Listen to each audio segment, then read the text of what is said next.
Okay. Oh, I'm live. I didn't even take no thumbnail. Okay. All right. I'm up on YouTube. So I don't like my laptop camera. It's the least, it's the worst camera that I have. But I don't have my iPad stand is broken, y'all. So we're just gonna have to deal with that. So hey, YouTube.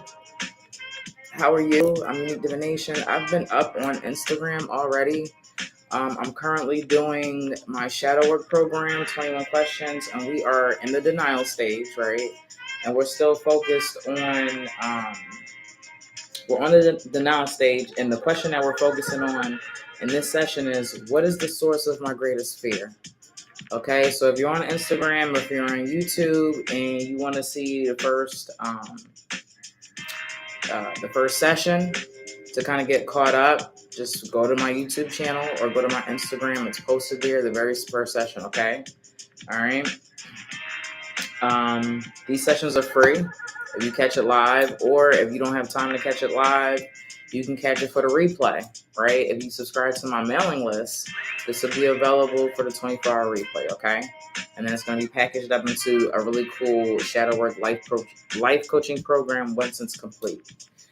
All right, so YouTube, I just kind of wanted to get you up and aware of everything what's going on. All right.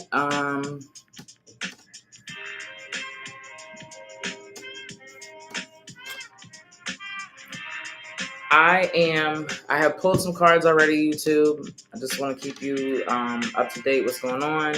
I'm pulling sets of 2 for the sun and for the moon, okay? And then I also pulled a card for the moon cycle that we're in. We're in new moon in Pisces, okay? So far I've pulled a moon card, I pulled my essential oils card, and I've pulled my soul's journey cards, okay? And let me see, what else should I pull next? Definitely Archetype. Definitely Archetype. So we can pull 2 of these. I don't like the angle that my phone is at. And hold on, let me see something real quick. And it's low for me. That's what's going on. There we go. Now I can actually see something. Okay.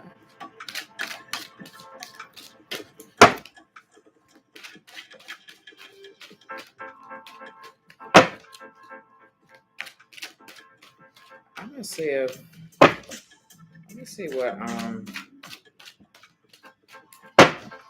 what's going on.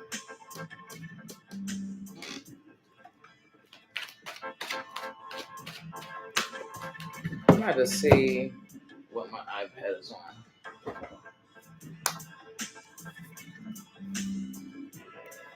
Oh, it's on 36%. It will not make it. I already know that. It's not gonna make it. I'm not even mess with it. I'll make it. Alright, back to the cards. Up. We're gonna go with these 2, because 2 literally fell out. Well, this actually is nothing, so let me pick another one. That's nothing.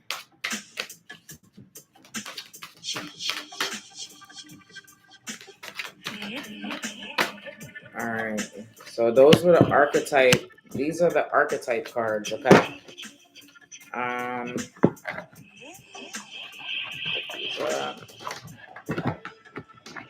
Pick cards. I hope everybody's night is going well.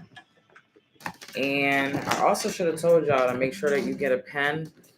Have a pen and a notebook or something, or some paper, whenever I pop on, so you can follow along and kind of take notes, especially for the shadow work program, okay? All right, so we got the archetype cards going. What else do I want to pick? What is the source of my greatest fear?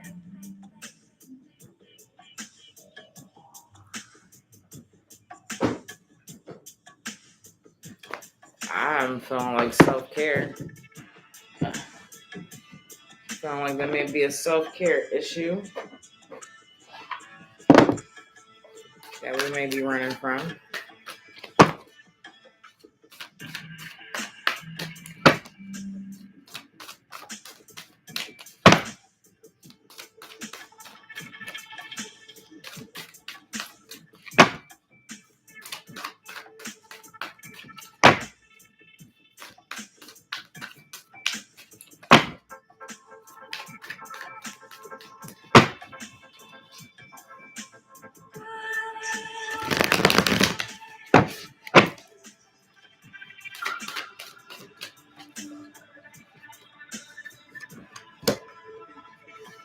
Okay, so we got our self-care cards. Hey, YouTube. I'm currently doing my 21 questions shadow work program. We're focusing on the question, what is the source of my greatest fear? Okay? What is the source of my greatest fear? I'm kind of play if we're going to use these ones. Let me see. We definitely going to use Trust Your Vibes. Because I feel like we be running from trusting our vibes. You know what I mean? So let's pick two of these.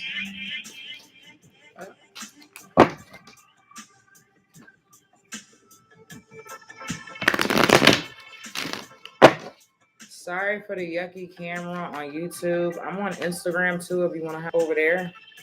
My iPad is on like 30% and I ain't have time to charge it. So it looks a lot better on Instagram, okay? And next time I'm going to make sure I have my iPad fully charged and I got to get my iPad stand operational.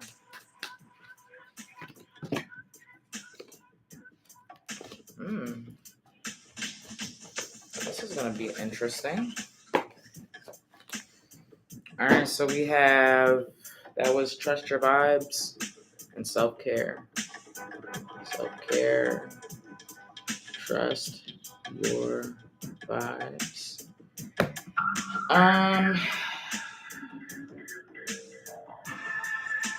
You're thinking this out here. I'm going to choose carefully. I got a lot of cards. Of course. Hey, what's up, love? You just caught me. I'm pulling cards for the third session in my shadow work program. So if you can stick around, that's cool. If you can't, if you're subscribed to my mailing list, you'll get this on the 24-hour replay, okay?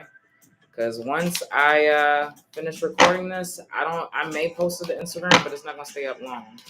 But when I edit it and everything, I provide it to my mailing list, and they'll be able to watch it, okay? All right, so let's see what we got going on here.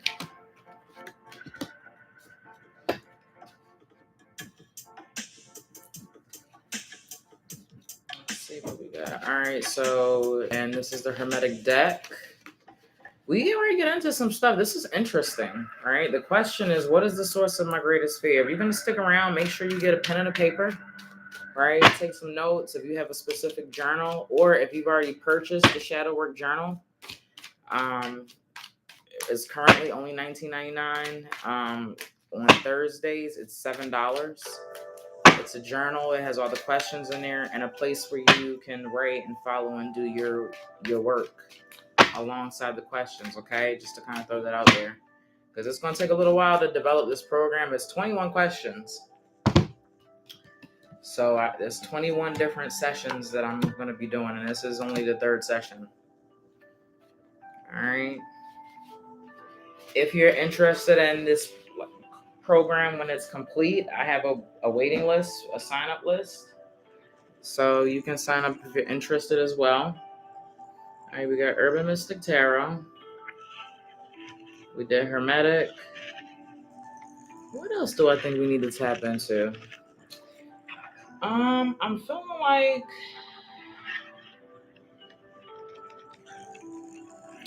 let's go with some chakra. We're going to do chakras and we're going to do goddess guidance, and then we'll be able to go ahead and move forward with the reading. I think these last two sets of cards are gonna. Well, I'm still contemplating that universe has your back deck. I'll figure it out. But we almost got everything pulled, y'all. We getting ready. We gonna be here for a minimum of an hour. Usually my sessions are anywhere between 60 minutes to 2 hours. These ones that I'm building, because I'm really trying to get into stuff and we really trying to identify, you know what I mean, these things that are in our shadow, both light and dark attributes, so that we can use them.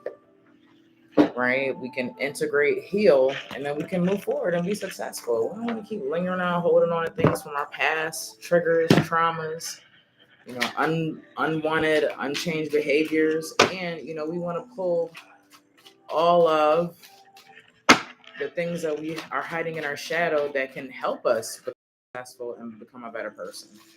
So it's not only bad things in our shadow. I need for everybody to always understand that, because when people talk about stream, they only really talk about how you gotta heal the bad things. Well, there's good things there too. You know what I mean? And you definitely wanna release those good attributes, from your shadow too. Especially for my introverted people, my introverts, people who have anxiety. Your leadership skills, all of those skills, like having courage, it's all in your shadow. You know what I mean? So just to kind of give you an example of what I'm talking about when I say that you have good qualities in your shadow. Okay. This is deep. I like these cards. I like where this is going, y'all. I like where this is going. All right, so we pull chakra. I gotta make sure I get all the cards. We pull the chakra cards, and then I pull goddess guidance. And again, if you're just tuning in, pretty much I pulled 2 cards of each set for the sun aspect and the moon aspect, because we breaking down. Generally speaking, people, there's like so many charts. There's like 3 that I know of so far that's like tied into your birth chart. So you have your natal chart. You have your natal chart that has the sun, the moon, your rising, and where all the planets were in alignment when you were born. Then you have something called a chart of origin, which deals with archetypes, right? So each one of us collectively, I feel like I'm trying to talk over this. Each one of us collectively, as a collective consciousness, we all come into the world with 4 primary archetypes, right? And I'm going to do more work on it too. I already have resources on that and material on it and workshops, but I'm going to reintroduce it as well, because it's an important part, learning about archetypes, especially, when you're trying to change things. So there's 4 different archetypes that we all are born with, the same archetypes: victim, prostitute, child, and the survival archetype, I believe. Don't quote me on that right now. And then overall, we have 12 archetypes in our chart of origin, right? So you have 4 that everybody has collectively when you're born, and then you have another 8 archetypes that are in alignment when you are born. So then you have your natal chart, the planets and the stars, but then you have another chart that has your archetypes, right? It's called a chart of origin, and I'm gonna try to get that those resources out too, because I teach you how to create your chart of origin. But understand that those 8 archetypes, yes, they may be certain archetypes when you're born, but they interchange out. They interchange out within each situation, maybe, each age you turn, whatever the situation is, those 8 can change at any given time, right? And, for an example, we always talking about when people are acting like a victim, right? That is one of the primary archetypes that we all collectively have, is the victim archetype. And then, you're kind of wondering, like, well, why would we have a victim archetype as a primary archetype to help kind of build us? And so it's because each archetype has a light and a light attribute and a shadow attribute. So I have archetype cards. This is actually the woman who, help identify these attributes. There's so many of them, right? Yeah, so those are her cards, Carol Weiss, I believe. So yeah, so that's just an interesting piece. I kind of want to throw that out there. So I pull Sun and Moon because of that. We want to deal with our light attribute. We want to deal with the dark attribute, the sun, the dark, right? And see what it is that's going on both aspects, okay? So also, if you're not aware of, we have another kind of sort of chart, and it's called the human design. The human design. So not only do we have our natal chart, we have a chart of origin with our archetypes, and then we have a human design, right? And I found out that I'm a generator, right? There's like projectors, there's manifesting generators, there's reflectors.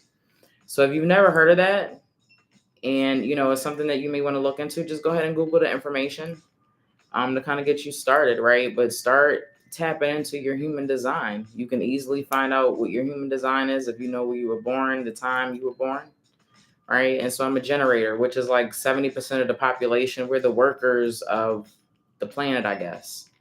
Like, and projectors kind of like lead the way. You know what I mean? They set the trends and establish things, right? Like, I think my husband's a projector, and I know a few other projectors. And manifesting generators kind of like help things manifest a little faster. So, hey, Instagram. Hey, YouTube. Just kind of want to recap of what's going on here. I'm Unique Divination. And this is my 21 questions shadow work life coaching program. We're currently in the denial stage, right? And this is the third session. And this is the third question. And it's, what is the source of my greatest fear? I've currently pulled the cards, so you really didn't miss anything. Me just kind of running my mouth, just running. That's what I do. And we're getting ready to get into it. So if you would, I see people tapping in and out, and thank you kindly even for just checking in. Drop where you're from real quick. Just let me know where you're from. I told you that I'm recording currently out of Delaware, Wilmington, Delaware, but I'm repping Philly. Repping Philly in the building. I'm repping Raleigh, North Carolina, and Charlotte, North Carolina, okay? 215-919-302. What it do, right? What it do? Okay, so, all right, where am I going? Also, I have badges. I have badges on Instagram. So if you like my content, you like my outfit, I don't know, you like my earrings, go ahead and, show us a support by purchasing a badge. If you don't want to purchase a badge on YouTube, I think I have like my tip jar or my Cash App. My Cash App is #UrbanMystik. If you just want to bless me or whatever, I greatly appreciate it, okay? Because right now, this for the free 99. I'm giving back to the community, right? So if you don't catch it now. And I always want to say, we got Norfolk in here. That's what's up, Norfolk, Virginia. Shout out to Norfolk.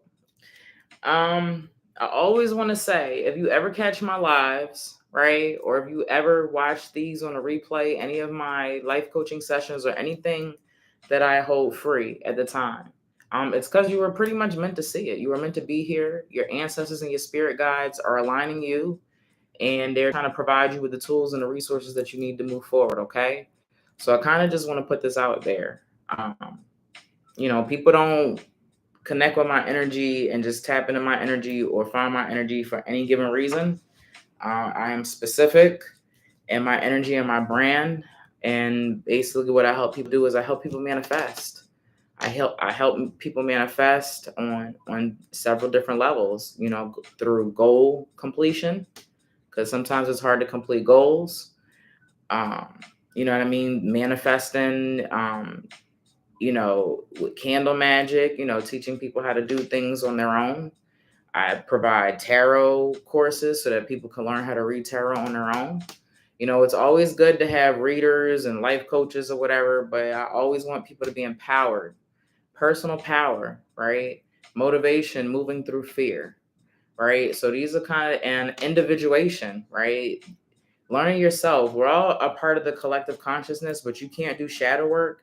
You can't be successful. You can't build relationships. You can't connect with people if you are not aware of who you are. Okay. And so that's what my brand stands for. Those are like my core values: individuation, personal power, and motivation and manifestation. All right. So I'm here for that support through free and paid content. Okay. So I just want to kind of put that out there too. So it's very specific when we meet up, right? When me and you link up, it's a special thing. I'm trying to tell you, right? Your ancestors, and it may be things that you already know, but you just probably need confirmation, or you just might need to see a different perspective, or just really wasn't looking at whatever may come up. You just really weren't aware of it. So those are the three outcomes that are going to come as a result of you tapping in to any type of life coaching session or any type of mentoring, anything that I do. Okay. All right. Everything with a purpose, whether we feel like it or not, even when everything is chaotic, there's still a purpose in chaos, right? So we're going to start off. We identified that it was the new moon in Pisces. All right. So I have moon cycle cards. Okay. New moon in Pisces. And the question, again, because this is about shadow work, we're in the denial stage. And the question is, what is the source of my greatest fear? All right. And this says meditate and contemplate.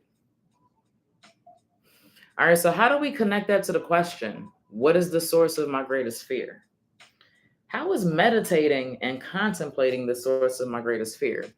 So right now, I'm going to say that we got a problem with letting our minds sit still. All right. We have a problem with letting our brains just like allowing stillness. We are afraid of the thoughts that's going to come about. We're afraid of the things that we actually have to focus on when we have to sit still. So I feel like this is why this card came up for this question of what is the source of my greatest fear? Sitting still. Something so simple. And I told y'all, even these questions, this shadow work guide that I put together, 21 questions, they're very simple questions. But understand that sometimes there's so much depth and simplicity, especially if you're, a deep soul and a deep thinker. You know what I mean? Like, there's so much depth and simplicity. And so who would think that, part of the source of our greatest fear is the fact that we don't want to sit still because we're going to have to focus. We're going to have to focus on our reality. And maybe our reality is not what we want it to be right now. That's why you don't want to sit still, right? Maybe we're not where we want to be at financially, emotionally, with your partner, or if you're in a relationship or a lack of a relationship. You know what I mean? Maybe you just lost somebody. Maybe you're contemplating about moving, or maybe you just don't really know what the hell to do. And you're just moving scattered through life. No goals, no journal, no writing nothing down, just trying to wing it out here. And so if we were to meditate and contemplate, that means we got to focus. That means we got to sit and be still, right? If we want to kind of look further into why would meditating and contemplating being part of the source of our greatest fear, because it's going to make you sit down and look at everything that you are faced with, good and the bad, right? And some of us don't like to sit. Like I said, self-awareness, everybody's not self-aware. That's why there's groupthink. That's why the media is able to control. That's why there's marketing and advertising, and people are easily influenced. That's why we have brand influencers. You know what I mean? So just understand that.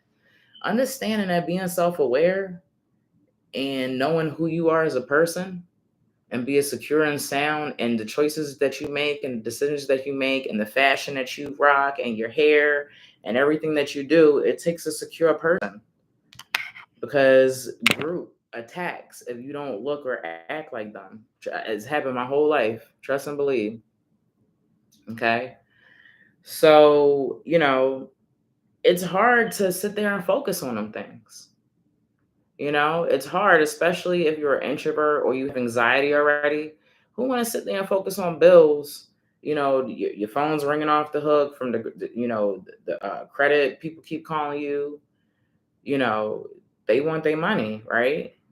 Or whatever other situation is going on that you don't want to focus on. The fact that you and your relationship is not working out, and if y'all don't sit down and talk, it's gonna be over. You know what I mean? You're stressing about that. Maybe you're stressing about your kids. You know, maybe there's some things going on in your life, you know, with your children. All this stuff right now, you know, mostly like with the kids and everything, that's kind of happening for me too, right? So trust, we all have things that we have to sit down and we just really got to meditate and contemplate. You know, start off with goals, write down all of the things that you got to deal with, right? And then use that in your meditation and your contemplation. You can meditate on that list, you know, to kind of help you, you know, if you want, you know, take one thing at a time and meditate on that. But at some point, we're going to have to focus and we're going to have to sit down. And you can't be just running back and forth, chaotic, with like a chicken with their head cut off forever. You know what I mean? So that's part of it. Again, the question posed for this session is, what is the source of my greatest fear? All right. So we already starting off with not wanting to sit still and focus, not wanting to meditate and contemplate on the things that we need to work on or the behaviors that we need to change in order to manifest whatever outcome we're trying to achieve, whether it be a relationship, uh, moving, you know, whatever it is, right? It all starts with you wanting to be focused and not just out here moving like crazy, right? How y'all feel about that? What you think about that, right? We do it. I do it all the time. I had literally like, and I have a corporate job. Y'all know that. Or for some of y'all that don't, that's just watching this. But I literally had to take a PTO day, right, to finish a paper. I had to do it twice to focus. I'm currently in school for my PhD, y'all, for my human services. So everything I do is aligned spiritually, educationally, and on my corporate side. But yeah, I had to take a day so I could focus and regroup. You know what I mean? Like, what's going on here? You know, and sometimes, you know, and on top of the paper, I also took that day to just regroup on everything in life, to just say, let me stop and be still, right? So that's extremely important, especially when you feel like your life is chaotic. It's extremely important to just say, look, I got to stop. I got to stop moving. You know, just when everything's still moving around you, just stop and breathe, right? Stop and breathe. Okay. Where are we going next? This is going to get interesting. I'm going to go to essential oils next because they got the trigger statements on them. All right, so now we're going to get into the sun and the moon. So for the sun, I pulled, and these are my essential oil cards. This is a women's scent. It's blended. It doesn't have a specific scent per se, but it represents soften.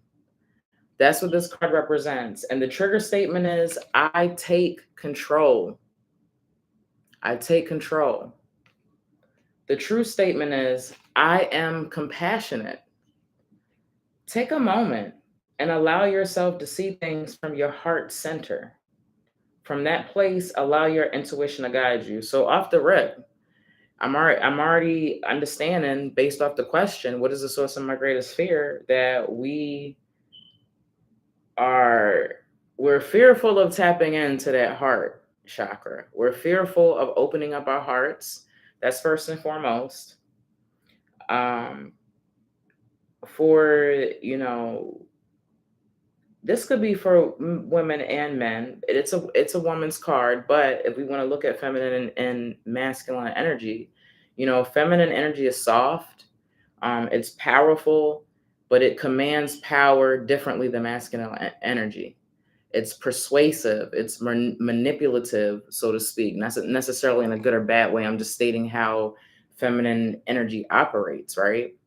And masculine energy is action. It's aggressive. It's action. It's doing, right? So it exerts its power, right? The power is outward, right? Feminine energy should come from within, right? And so I'm learning this as well.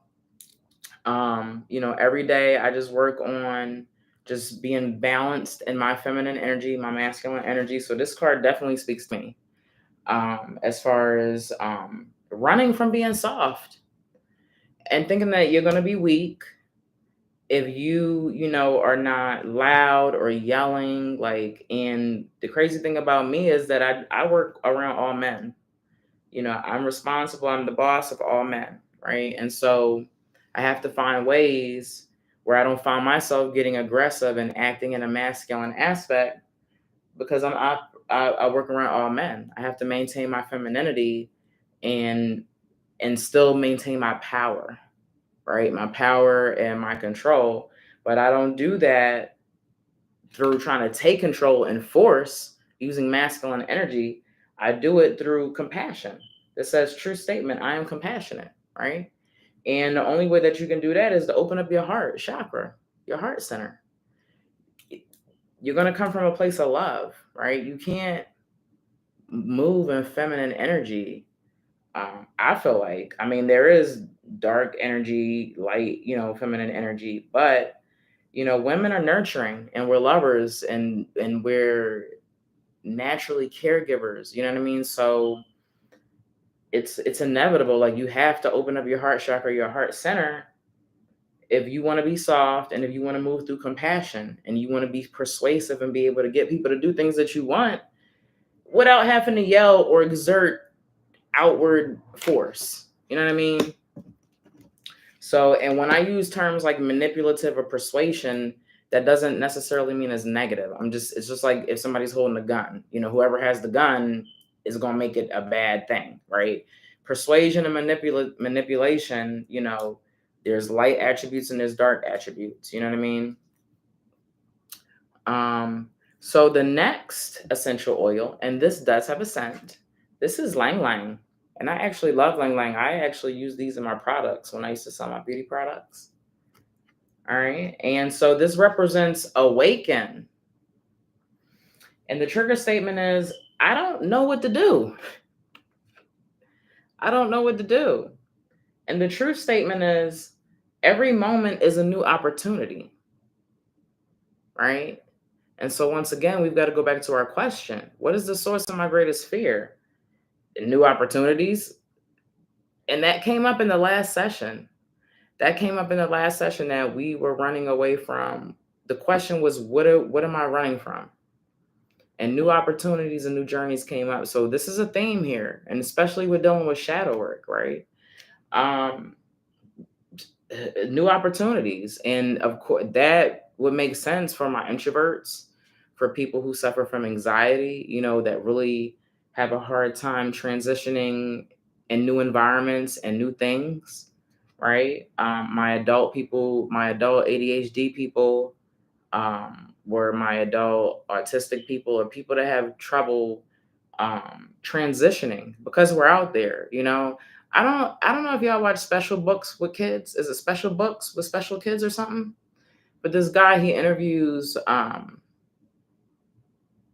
special kids, right? And he also interviews adults. And he did one on this autistic woman. He interviews so the world can see that these people want to be loved and want friends like everybody else, and then everybody watches it and writes them and connects with the people. It's amazing. Like, I cry watching some of these videos because they're so touching. Bringing awareness to, physically challenged and, mentally challenged and disabled people. So it's a beautiful thing. But yeah, he did one on autistic women. I mean, on this autistic woman. She was an autistic Black woman, and I think her sister was autistic too. But she was like, I just want people to know that we're out here. Like, autistic children grow up to be autistic adults, and we go into society and we marry. She had a husband, she had children. Her children were on a spectrum for autism. But my point of saying this is that, we are adults out here operating with all types of things. I suffer from anxiety. I suffer from, I'm an extreme introvert.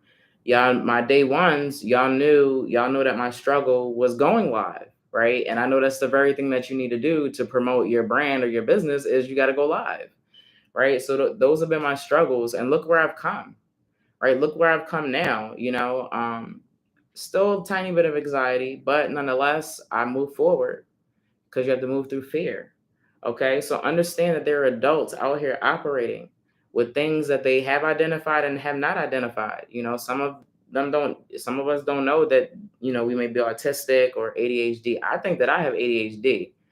And I don't know if it's because of doing school so long on my computer or whatever, but like my attention span is not what it used to be when I was younger, right? And I can't even multitask like that no more. It's like my attention span is crazy, right? And I just started noticing, and other people was picking up on it too. So that's okay. These things that we identify, they need to be identified, but they don't hold you back. It's not going to stop you. These are just the things that you're going to have to overcome in your journey to be the best version of you. That's the only thing I can tell you. You know what I mean? And I can't sit here and read cards or be a life mentor or any type of coach if I don't do what I'm saying, what I'm telling y'all to do. So like I said, my day ones, y'all seen the journey, y'all see where I'm coming from. So there's a lot of us out there that's afraid of new opportunities, right? There's a lot of us out there that are afraid of new opportunities because it's out of our comfort zone. It's new. We don't know what's going on. We don't know how to handle it. We don't know how to operate. We don't know how to move, right? And we get afraid because it's unknown. We don't have these answers in the present moment of how to move forward in that journey. And that is scary sometimes, right? Success is scary, Um, Success is very scary. Whatever success means to you, right? It can be scary to manifest what it is that you want. And sometimes it's even scarier when you know that you have the capability to do it. All right, so this says take time today to engage your senses and create. The tension that has been dividing your head and your heart is leaving. So once again, we touch bases on your heart. You know what I mean? And then it talked about your head and your heart. We want to go back to the question, what is the source of my greatest fear? Opening up your heart and listening to yourself, right? Being awakened, listening to yourself, understanding that you got to meditate and contemplate. You got to be still and focus in order to figure out what it is you're supposed to do. The trigger statement is, I don't know what to do. It's because you won't sit still. Sit and be still, right? Y'all picking up what I'm putting down?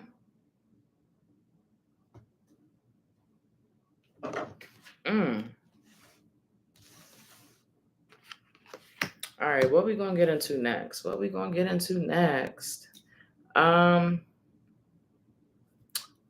Trust your vibes. All right, so remember the question for the session is, what is the source of my greatest fear? Seeking solitude. Once again, we don't want to be by ourselves. It is so hard sometimes to want to be with yourself. All those people, that always gotta have all the friends around, and I can't be by myself. I need friends. I've never had friends. My whole life, I've had to be my own friend. But it made me extremely self-aware, right? I'm thinking I'm lacking in life because I don't have close friends, people in my everyday life that I communicate with on a daily basis, a best girlfriend or whatever. I'm thinking I'm failing in life. And meanwhile, I'm just identifying who I am and knowing who I am and being self-aware. And it's allowing me to be successful. It's allowing me to understand how I operate. And because I know how I operate, I'm able to observe how others operate. I'm able to maintain, build, foster relationships with people. All because I focused on me. I had no choice. I didn't have any friends, but nonetheless, I was my own friend, right? I started learning out things about myself that I didn't like. I started doing mirror work, looking in the mirror and talking to myself about the things that I like and I don't like about myself, and am I going to do to change it. Mirror work. How many of you guys have ever done mirror work before? It's a very good tool to use in conjunction with this shadow work. Mirror work. Looking yourself in the mirror and talking about the things that you like and the things that you don't like about yourself, and being real and saying, look, bro, look, sis, like, we got to change these things. You know what I mean? I don't like this when I do this. Mirror work. Okay. Not only that, you also want to speak life and affirmation into yourself. The things that you may not be feeling. Maybe you don't feel like you love yourself. Look in the mirror and tell yourself it, whether you feel like it or not. Even if you say it, if you don't feel like it, if you don't feel it, even by saying it, you're going to trick yourself into believing it. Repetition is the only thing we need in life to program any and everything. Marketing and advertising knows that. That's why they continuously show us things over and over and over and over. That's all you got to do.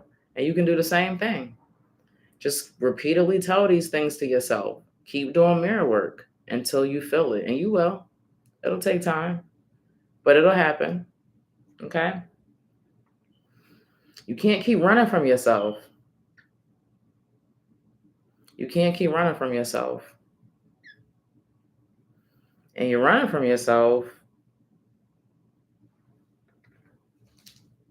because of guilt and shame, not forgiving yourself. So you're carrying around things that maybe you've done to people, or things that you've allowed people to do to you, and you don't want to forgive yourself for it. And that's why you don't want to sit in solitude, because you don't want to look at who you are, good and the bad, the sun and the moon, the light and the dark. And it's not easy. Once again, it's not easy. It's easy to point the finger at somebody else. That's projecting. That's one of the stages of shadow work, projection. It's easy to say, oh, they're this, they're that, they're that. But when it starts to point that finger this way, it gets a little hot. That seat get a little hot. You ever be arguing with your partner, you know what I mean? And they are saying something that you're doing and you just don't want to be accountable for it. Or, if you're arguing with your partner and you're telling them that they're doing something and they don't want to be accountable for it, because nobody wants to just look at who they are. And it's like the best thing you can do in life when you start exploring who you are as a person sexually. I was just talking about this in my last session. It's some women out here who've never had an orgasm. They don't even know how to make themselves come, yet alone tell a man how to make them come. Like, it's real out here. It's people that don't even know how to self-pleasure themselves. That's how much they're not in tune with them, their self. I'm not judging, but that's a little absurd to me. Just a little absurd. Y'all remember TLC song? I ain't afraid to touch myself. I don't need nobody else's you, baby. Okay, like, just do it, right? Explore so that you can tell somebody else how you like to be pleased. So that was on the sun. That's on the surface level, right? Of us running is not seeking solitude within ourselves. On the moon aspect, being grateful. Being grateful. What is the source of my greatest fear? Being grateful. So that means that we are here complaining. What are you afraid of being grateful for? You know what I mean? Like, why are you not acknowledging? If we want to take that deeper, if you're not grateful, that means that you're not paying homage. That means that you're not acknowledging. You're not recognizing something, right? What is the source of my greatest fear? What is it that you don't want to recognize? What is it about yourself or the people in your life that has helped you get to where you are? What is it about you or them that you don't want to recognize or acknowledge? Right? Because once you recognize that, once you acknowledge that, then you can be grateful. Right? Then you can be grateful. And a lot of us are running around here not grateful. I do it sometimes. We take things for granted. And when you take things for granted, you can lose them easy, right? So it is imperative. We should constantly, routinely, every day express and look in the mirror. That mirror work I talked about, look in the mirror and list all the things that you're grateful for. Is it that you don't want to recognize certain people?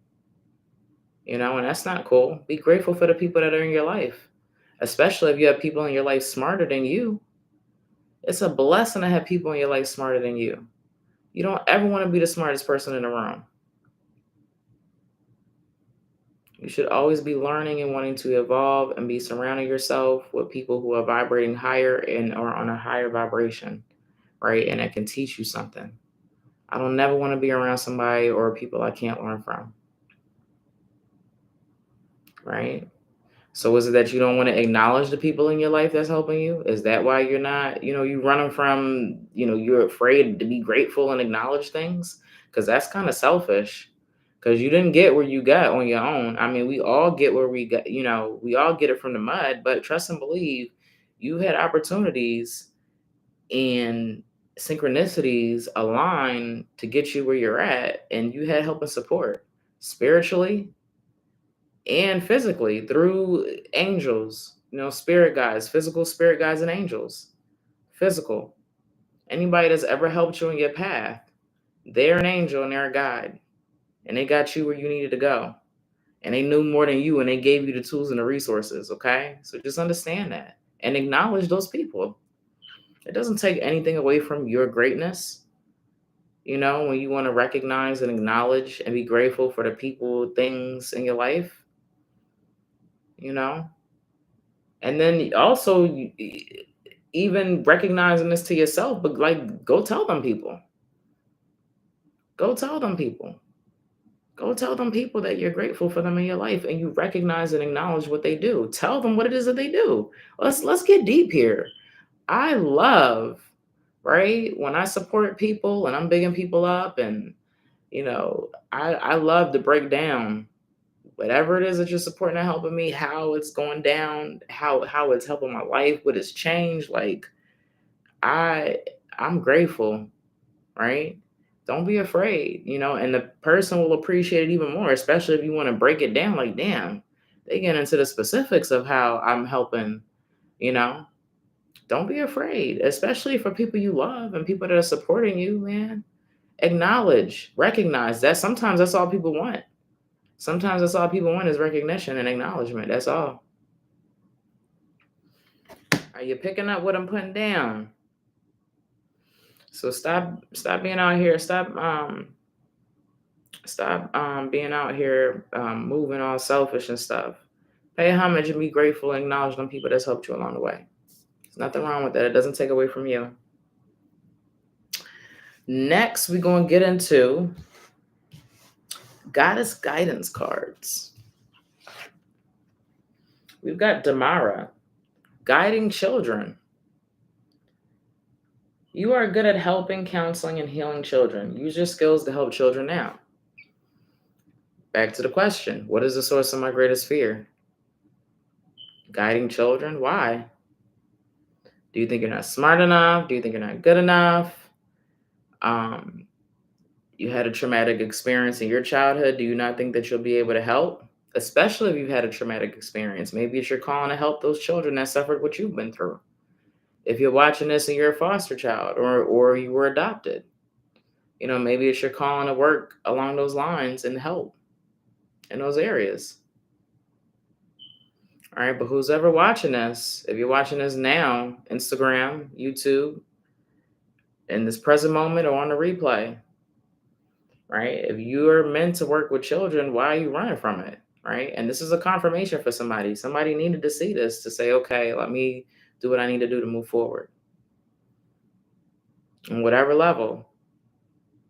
All right. Maybe you are a step parent.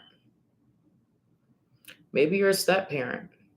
And maybe you're afraid to guide your stepchildren. Maybe you feel like, maybe you've been arguing with your significant other, really not seeing eye to eye on how to raise, your stepchildren per se, but, you know, there's a resolution. Be resolution based.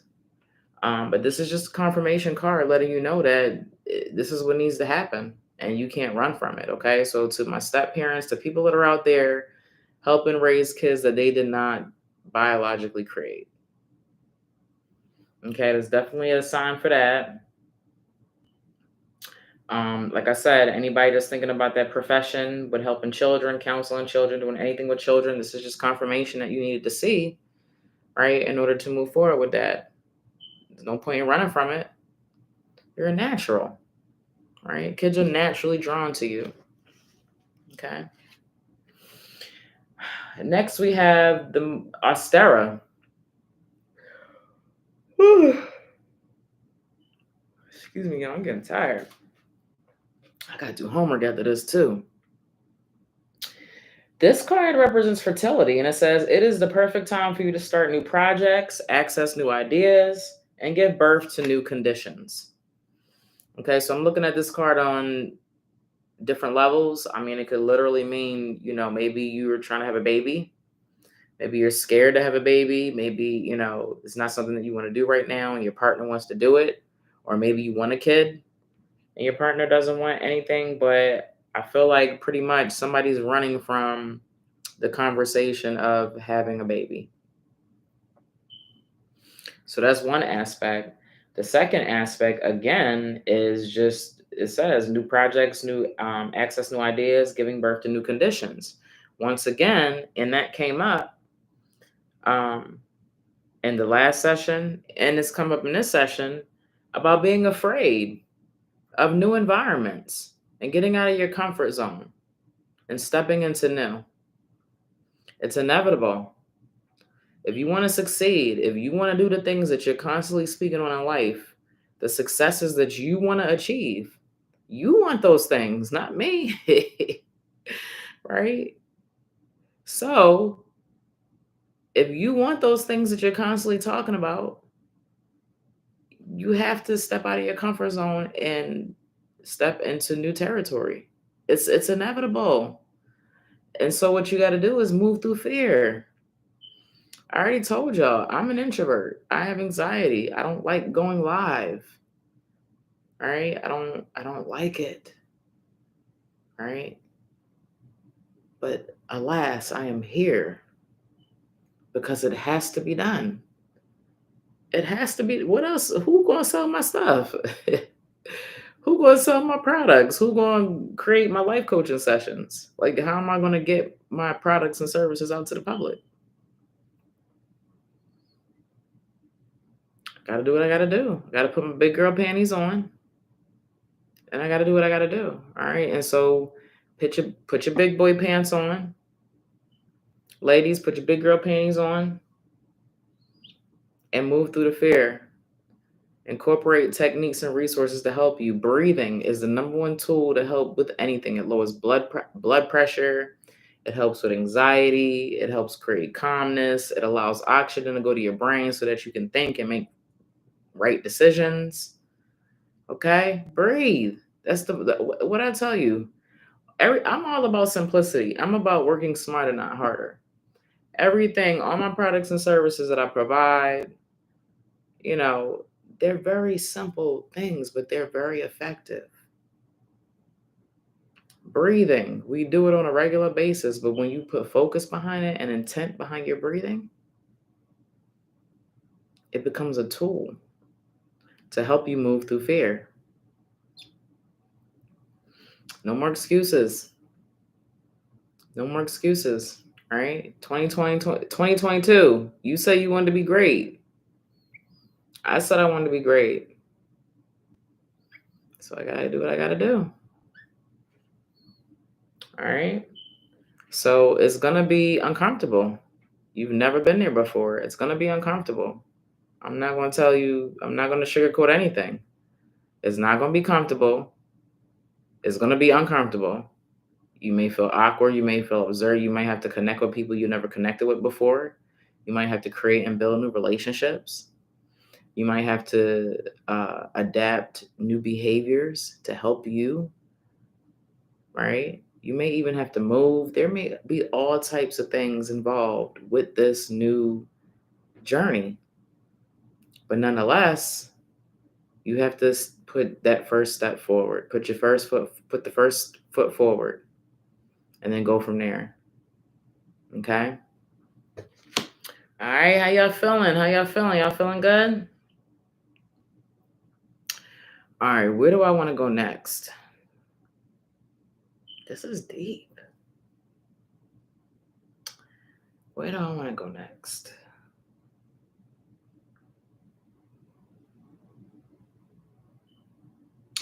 We're going to go to Urban Mystic Tarot because, yeah.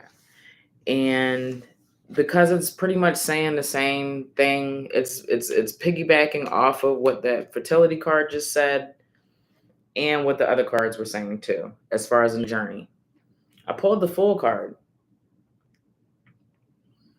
Okay, the Fool card. The Fool represents new journey. A new journey. The Fool represents walking by faith, believing that everything is going to work out. So this is my card, this is my symbology. Look at my symbols. You know, the lady, she's got what does the sign say? She's going south. What is it says new start, next exit. She's got a spirit guide. There's a spirit guide on the card. And there's nothing but road ahead. Right? She's got a bag. No idea where she's going. Her face is happy. Right? She has no idea where she's going. But she's ready to take that trip. She's off on an adventure, right? I'm off on an adventure. All right, so I mean, there's nothing else I can really say about this. It's just confirming what is one of the sources of our greatest fear. It's just new, the new opportunities that are coming into our life, right? Because we know that we're gonna have to change some things. We know that we're gonna have to change some behaviors. We may have to cut some people off. Like I said, we may have to build some new relationships. So there's quite a few things that come into play with this new opportunities that come up, this new adventure, this new journey. But you have to understand that you have to take that journey. You have to take the path in order to succeed in whatever it is that you want to succeed.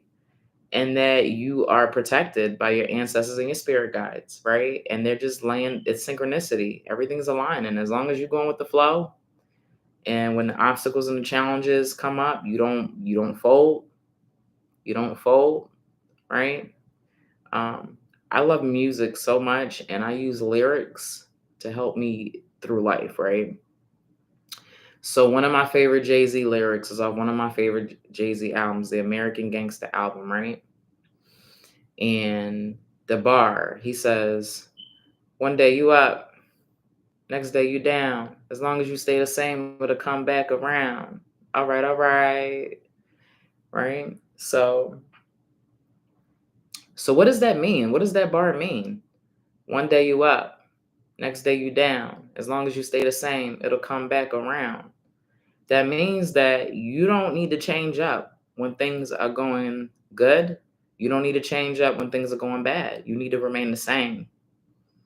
How you act when things are good is how you need to act when things are bad, right? Focused, determined, contemplating, meditating, goal setting, right? Through the chaos and the ups and the downs. You have to be the same way. One day you up, next day you down. As long as you stay the same, it'll come back around. All right. And that may not be what you call perfect, but it's my life. My life. That's that shit right there, y'all. Jay-Z. All right. So yeah. I don't really have too much to say about that. That's the sun aspect. The moon aspect. The moon aspect of this situation. Star. Look at that. This could mean so many things. And this is what I'm talking about how we be having great things hidden in our shadow. Star, literally. You know, For those of us that want to be recognized and acknowledged, you're running from being a star. You're running from being one of one, of standing out amongst the crowd, right? Because you don't want to work on the things that we are identifying, have identified, and will continue to identify, right? Everything you want to be is in your moon. Bring it out, that light. Shining, shining, shining, shining, yeah. All of this winning, I'm just losing my mind, yeah. Right? On some Beyonce, DJ Khaled stuff, like just shining. All this light is in the dark. Get that light about the dark. Use it to guide your way about the dark. You feel me? So, star card, all your wishes. So, and I'm thinking about this on another level. What is the source of my greatest fear? You're afraid of manifesting. You're afraid of your manifestation power. I went through that too. I feel like something's on my lip. This damn lipstick. I went through that personally too. Sometimes we're afraid of our own power. When we realize that we have the power to manifest what we want in life, it's sometimes we get scared. And that happened to me before. Right? That's happened to me before. You know? I never thought that I would make $2,000 in an hour. You know? I never thought that I would have a business. Is I just keep doing things, creating and manifesting, and it's like, wow, I have the power to do all of these things.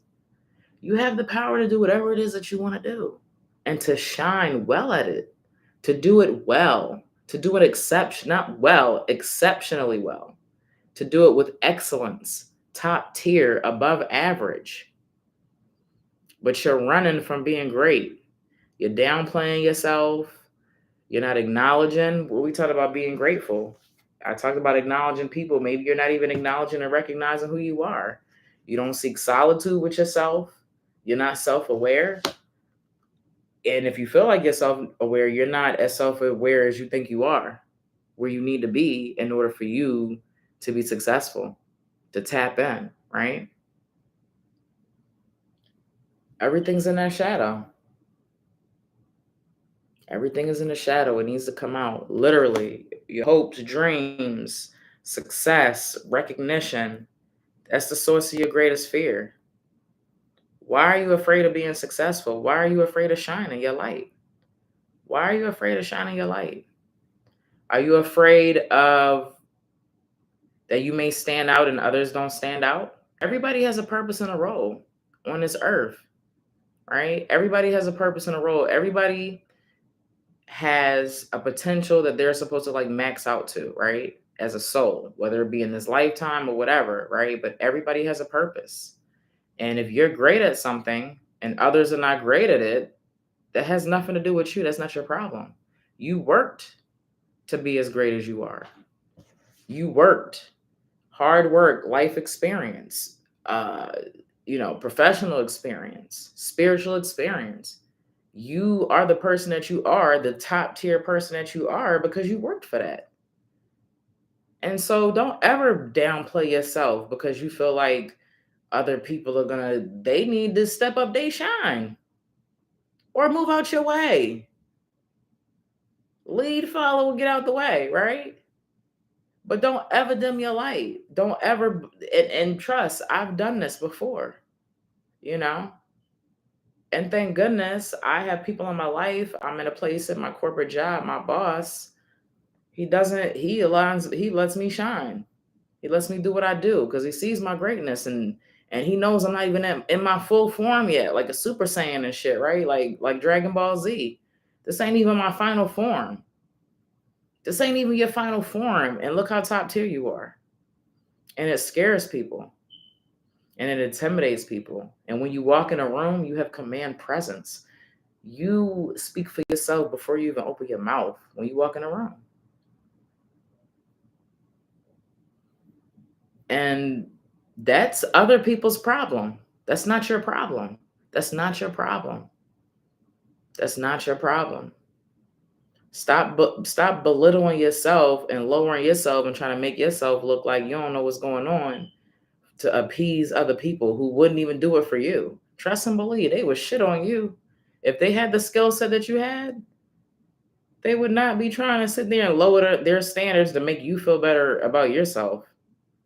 Self-love, flex, glow, shine, whatever it is that you do it and do it well.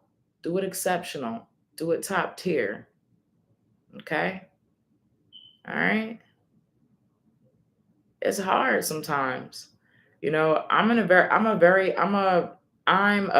efficient person when it comes to paperwork, organization, time management. Literally, that's what my degrees are in. My master's degree is in human resource management.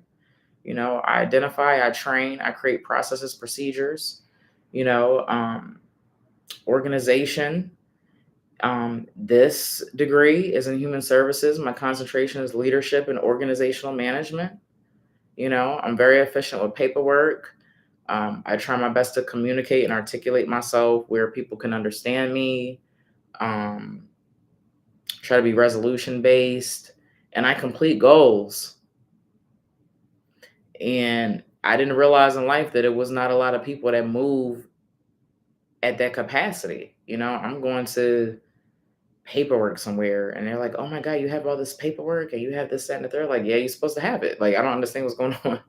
You know, so, you know, recognize your value, recognize your top tier skill sets, all of them, everything about you, recognize it, right? Understand that you are not to lower yourself or your glow, dim your light for nobody. I don't give a damn who it is, your mom, your father, your husband, your wife, your sons, your kids, whatever. No, don't do it.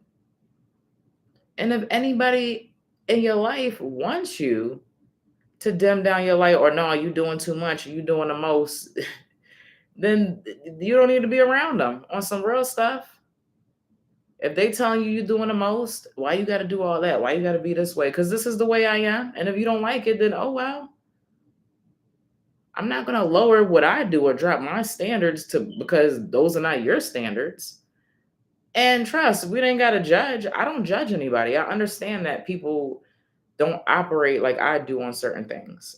You know, and especially being a leader and a supervisor. If you're in a leader and a supervisor role and you're watching this, you got to understand that you can push people and you can develop people, but you can only develop people at the capacity that what they max out at.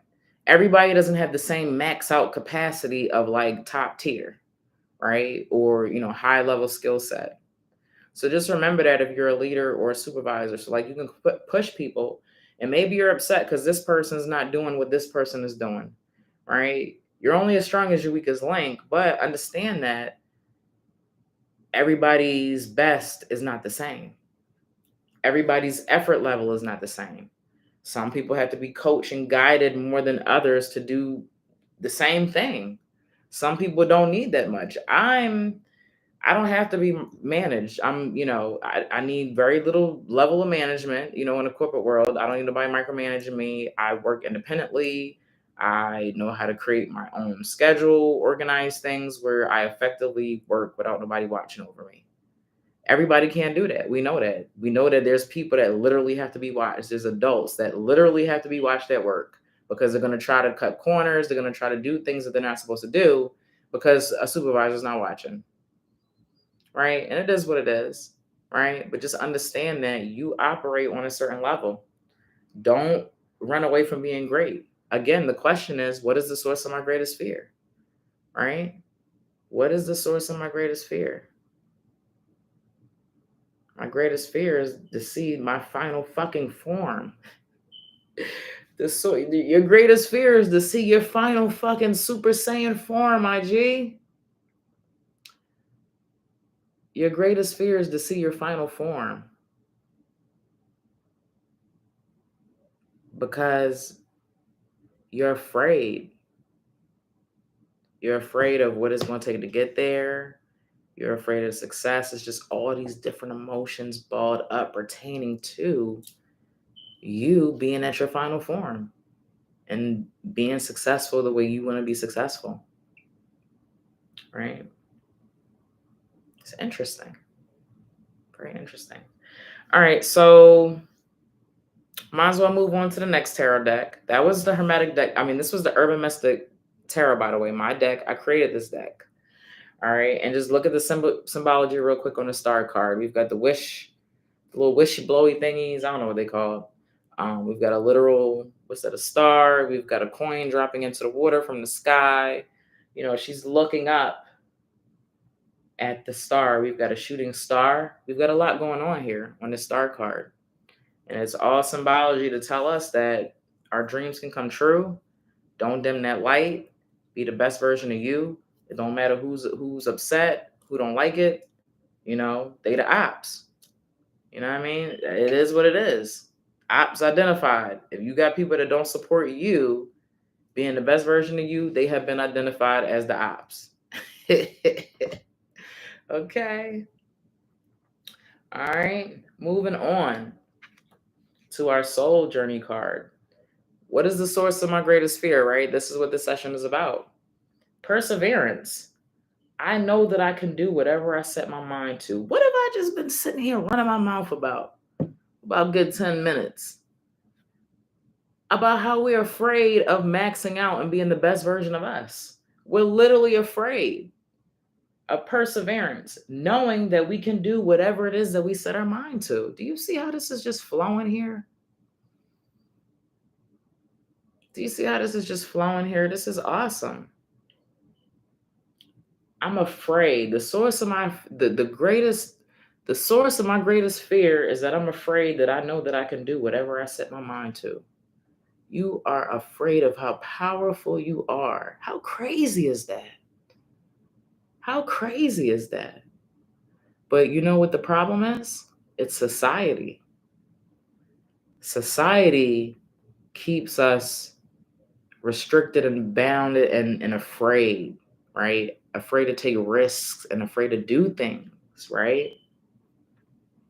And so we're conditioned by society and whatever other situations and life circumstances that develop and happen as a child, and you move on and you grow up and you're an adult. But nonetheless, you know, we are designed as a society to like not take risks, right? And to not have faith and to not believe and to not try, not try, you know?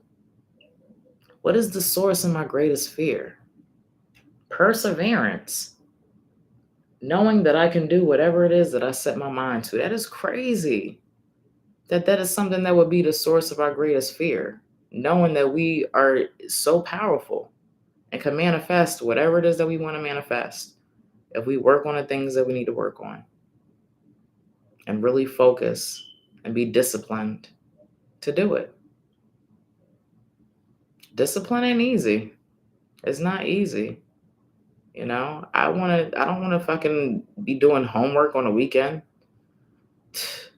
I don't want to be writing papers. I had to rewrite a paper 3 times, y'all, to get an 89%. That's never happened before. Like, I'm really struggling in my PhD in this particular class.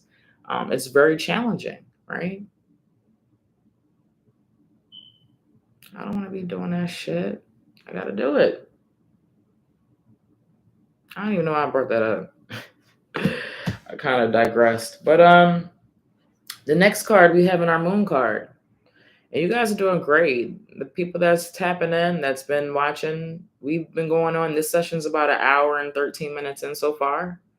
I already knew it was pretty much going to be around an hour to 2 hours long. Most of my sessions are, right? And I just want to put it out there that I do have one-on-one life coaching sessions, personal, one-on-one. If you want to work with me, hit me up on Instagram. You can DM me or you can click the link in my bio and sign up for one-on-one life coaching, and you'll get the email to purchase. And I don't do same-day appointments, but we'll set up the schedule once you purchase the session, okay? And we get deep. You see, we getting deep here, and this is for the collective. This is not a personal reading. I mean, if it applies to you, it applies, but this is for the collective, and we're already we're getting deep. We're tapped in, right? But if you do one-on-one life coaching with me, it can be personally tailored to you, these readings, right? This is all collective consciousness, which I know is still hitting for some of y'all. I already know it is because I'm just that tapped in. You know what I mean? You know what I mean? But nonetheless, I just want to put it out there that I do one life coaching sessions. It's $168 an hour. All right. And on Thursdays, it's $68 an hour. Catch me on Thursdays, right? The link in my bio, it'll be there and you can purchase it on Thursdays. Or if you're on my mailing list, I will send the link to my mailing list on Thursdays. Every Thursday, I send a mailing list. If you want to catch my life coaching session for $68 an hour as opposed to $168 an hour, okay? You get the same information. What I'm doing here is what I would do in a life coaching session. I don't do anything different. I don't treat any readings different, right? I'm just, I take my time and we get into it, right? Okay. So, hey, I haven't said hey for a while. To those of you that have been tapping in, coming in and out, my name is Unique Divination, and this is my shadow work life coaching program that I'm putting together based off of one of my best selling products, 21 Questions. It's a shadow work journal or guide that I put together to help us heal our shadow, right? Shadow work is comprised of 4 stages, right? And in each stage, I present 4 or 5 questions to kind of help us identify the source of trauma, and so that we can merge, heal it, address it and heal it. And also so that we can get things that are light attributes out of our shadow, good qualities and things in our shadow, okay? So that's what this program is focusing on. Right now, y'all watching it for the free. I'm recording this for a program. All right. I'm not sure if I will keep it available on Instagram for a little bit or if it will go directly to my mailing list. But once this is recorded, if you didn't catch the whole thing, subscribe to my mailing list to catch it for the 24-hour replay. Otherwise, you'll never see it again unless you purchase it when it's complete. Right? It's going to be a 21 video life coaching program, 5-week program. Okay? This is intense. This is what we're doing here. Okay, so you're right now, if you're watching that, you're part of the process, right? And I'm thinking that program I might price it at $497. And it's like I said, it's a 5-week program, and we're currently doing it right now. So we're gonna do 21 sessions. All right, and usually I'm live Saturday. If I don't give a time, I'm usually going to come on later around like 11 or 12 if I don't give y'all a set time. Okay. Also, sometimes, I'm just going to put it out there. I'm sorry. Sometimes I'll set a time and I may be running a little bit late, y'all. Like I was supposed to start at 11:11 today and I end up starting at 11:30. So I apologize. I ain't even know, I don't have an excuse. I apologize. I'll just try to make sure that if I say that I'm gonna be here at a certain time, that I'm here. That's all I can say. That's why I don't really like giving times, And because of that, y'all need to make sure that y'all are subscribed on YouTube, Instagram. Subscribe. Make sure you got my notifications turned on for when I go live, so you can catch me. Okay. So even if you don't have time to watch it, you'll know that, okay, she went live. I know that eventually we're going to get the 24-hour replay of that session. Okay? Cool beans. All right, so moving on. Doubt. I release the need to know all the answers. What is the source of my greatest fear? The source of your greatest fear is that you want to know everything. And you can't know everything. You can't know everything. I don't even know why that's the source of our greatest fear, but I could see, because if you think you know everything, then you have power, then you have control, right?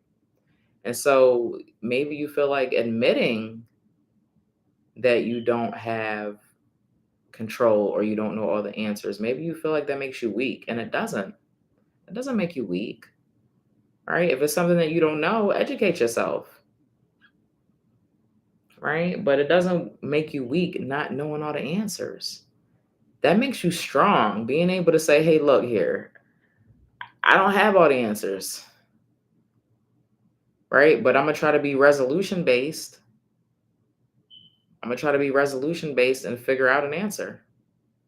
or just keep moving forward. Keep moving forward with the journey until an answer pops up or is discovered, or my ancestors and my spirit guides align me, give me confirmation, whatever, messages, whatever.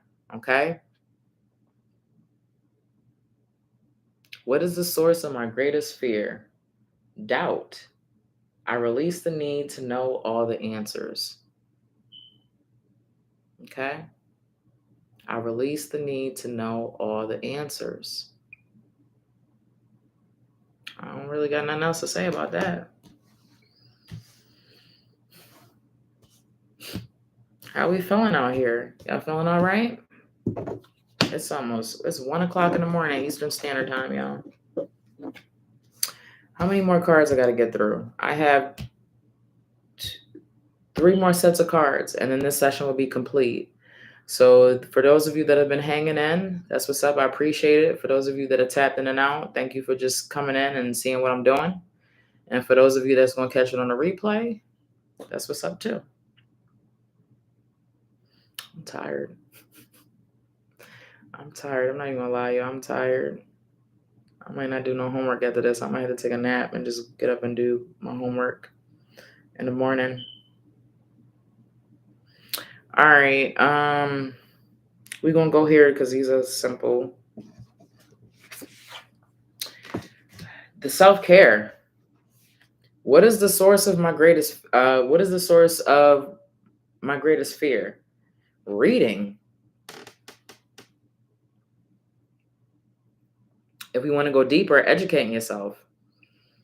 Finding the answers out for yourself instead of just taking other people's words for it. Like, I don't know why you're afraid to just do your own work.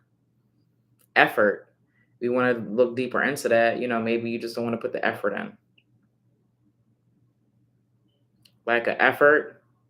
Maybe you're afraid of what you may read or discover. I don't know. But,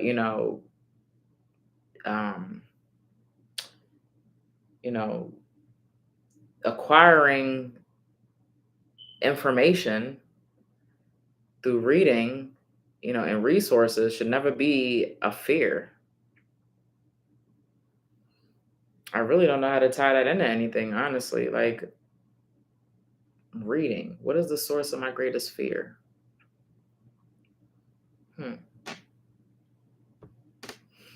That's the only thing I could think of is information. Not wanting to accept information, not wanting to accept the things that you're seeing or reading that's factual. Like I said, lack of effort. It takes effort to, research things, educate yourself, read, finding the time to read. So whatever that means to you, because I'm not really picking up too much more on this card per se. I don't know if this has a specific meaning to somebody, but I can't pick up really anything else on that. Sorry. Next, we have music.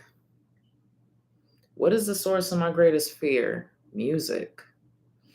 I feel like this is for my creators. I gotta fix that.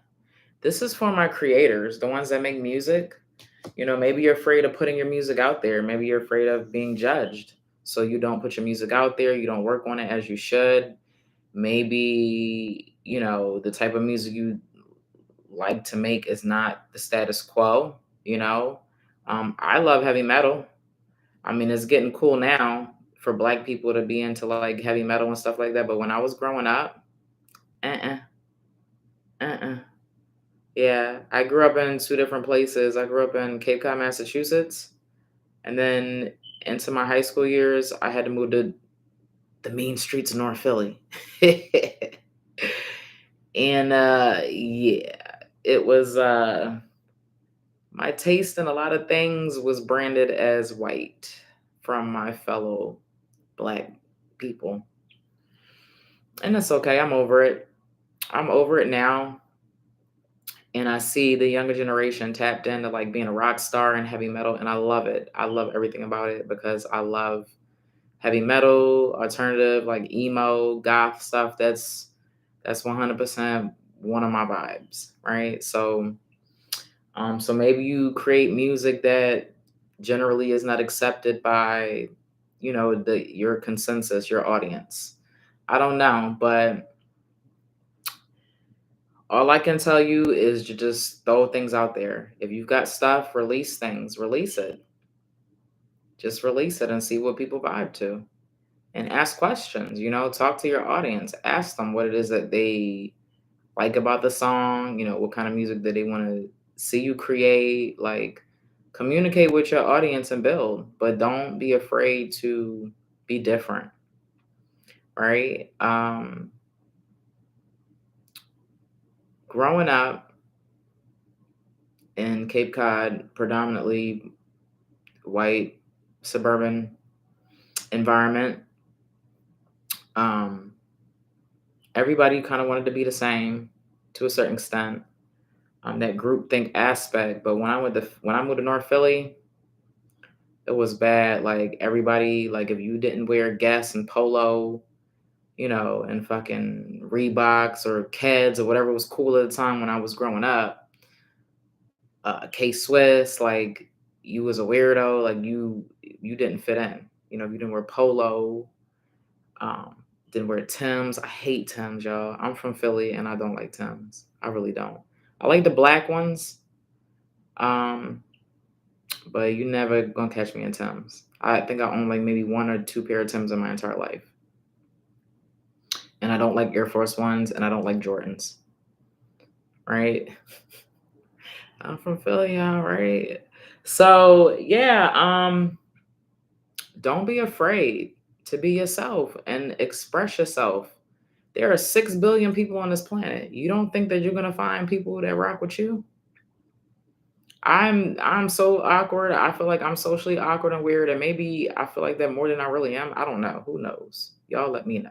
But, you know, if I feel like I'm socially awkward, I'm an introvert, I don't know how to connect with people, and I'm able to be a leader, a supervisor in the corporate world, and I'm able to come on here and communicate, y'all can do it too. And I found my tribe, right? I got my day one supporters, people that's been rocking with me from day one. You're gonna find your tribe. It's 6 billion people on this planet. It's a couple million people that use Instagram. It's a couple million people that use YouTube. Don't ever be afraid to be who you are. Your tribe is gonna find you. And the way how social media is set up today, you can block the apps. You can block the haters. You can block them, and then they get blocked on all platform levels as long as they have their phone. What's up, DJ Real? DJ E Real? As long as they got that phone, they can never get on your platform. All right. So there's no reason to be afraid of being judged. Put out that music. Put the music out. You know. What other aspect? Tap into different music that you've never listened to before. I love to listen to all types of different music, y'all. Like, I don't know. I can't imagine the people that only listen to like R&B or only listen to like freaking hip hop. Like, how do you, like, it's so many different spectrums of yourself if you know who you are. Like, how do you not identify with different kinds of music, right? Shit, do you have a theme song to life? Like, you know, like, how are you moving through life only listening to one form or one genre of music?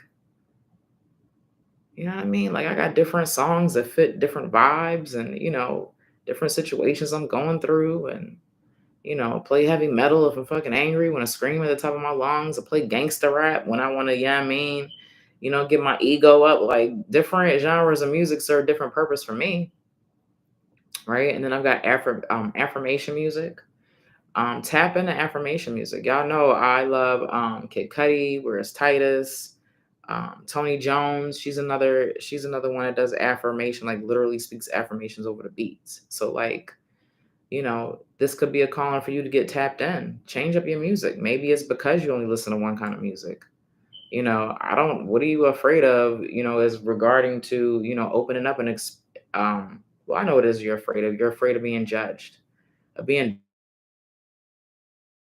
I was in Philly growing up. I literally heard people say that they only said that they liked something because everybody else said that they liked it. when it came to music, sports. Like, they were so afraid to say that they didn't like it because they didn't want to be made fun of or called weirdo or something like that.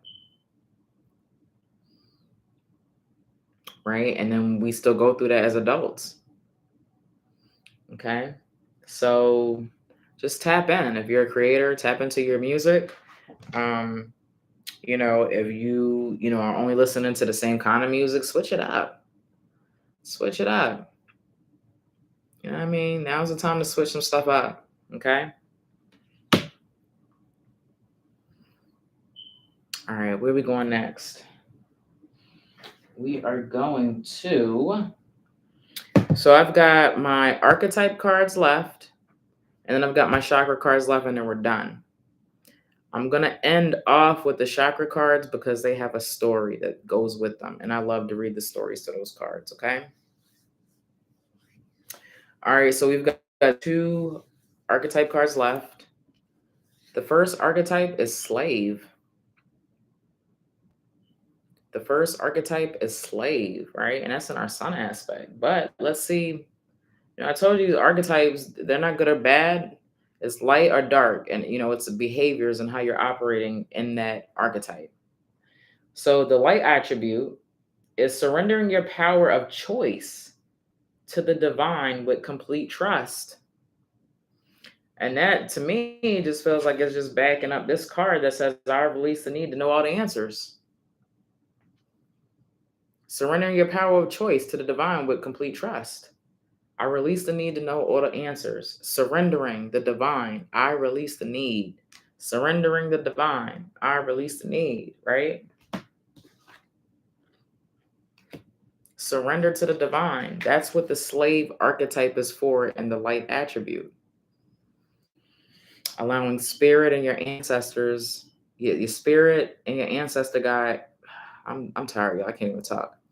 Allowing your spirit and ancestors and your spirit guides to take over and to lead. Surrendering. That means going with the flow. That means I don't know where this journey is going, but I'm going. And we need the slave attribute. You cannot run from the slave attribute. You cannot be afraid of it. You literally need the slave archetype to move forward in your journey. All right. So remember, I talked about us having 12 archetypes. 4 of them everybody has as a collective conscious. We all have the same 4 primary archetypes. The other 8, at the time you were born, you had 8 archetypes and the 4 primary ones. And those 8 changed throughout our lifetime and with situations. Okay. So right now, what's prevalent in your life right now is the slave attribute. The slave archetype, and the fact that you got to surrender your power of choice to the divine with complete trust, right? I release the need to know all the answers. Have faith. That's what the Fool's card is all about. Walking by faith and not by sight. If you believe in spirit, it shouldn't be that hard. It is hard, though. It's hard. It's hard. It's hard. It's mad hard trying to believe in things, especially when you at the bottom, y'all. We just gonna keep it all the way wrong 100, right? Because I'm just that type of person. Like, I don't want to sit here and tell you these things like, oh, just have faith, and you literally don't know how you're gonna pay a bill, or can't pay your car note, or in between jobs right now, or just your funds is low. Like, I 100% get that. But that's when you're being tested. That's when you're supposed to have the most faith, and it's absurd, right? That we would have to put that amount of pressure on us. That's the only way you're gonna get out of that, is if you believe you're gonna get up out of it. If you broke and you keep saying every day, "Oh my God, I'm broke. I don't know what I'm gonna do about money." First of all, you need a goal. You need to meditate and contemplate on the situation. You need to seek solitude, right? Number 1, you need to be grateful for what you have and acknowledge the skill sets and recognize what you have that's gotten you where you are now. And remember I said, when we don't be grateful for what we have in our life, sometimes they can be taken away. All right. And we need to practice gratitude on a daily basis for the people, places, things in our life that allow us to do what we do and be what we be and manifest whatever it is that we want to manifest. The quality of life, environment we're in, we have. Acknowledge anybody and everything that's got you there, including yourself and others. Every day. Because when you're not grateful for things, you lose it. And we know this. So, I'm not wishing bad or anybody or saying that it's people's own fault when they're in their situations. That's for you to decide. I'm just here to present questions, situations, ideas, for you to assist you, in identifying what the source of your greatest fear is. But like I said, when we don't acknowledge things, when we're not grateful, they get taken away. And then we wonder why we're struggling. Because you didn't appreciate what you had in the first place. Okay. And sometimes that's the situation. Sometimes maybe you don't have that job right now because you didn't appreciate it when you had it. Maybe you don't have that job right now because you didn't appreciate it. Maybe you don't have this because you didn't appreciate it when you had it in the first place. So it got taken away from you. So always remember to be grateful for people, places, and things in your life that allowed you to get where you are at right now, currently watching me. Right? Pay homage, pay respect to the people, places, and things that got you here. And I'm trying to tell you, the more appreciative you are, the more grateful you are, the more you will get. The universe works that way.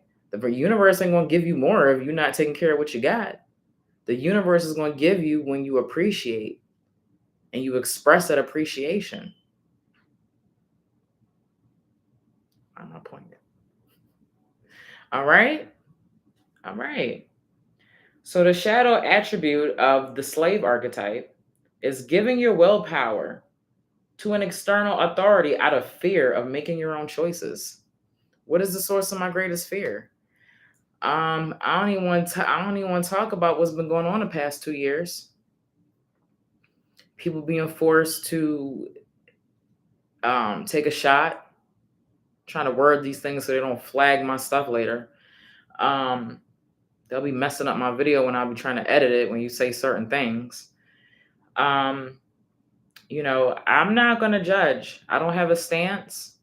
I mean, I do have a stance, my stance on what's been going on the past 2 years and the fact that laws and things have been put in place to mandate us to go against our human rights, to take a shot, right? And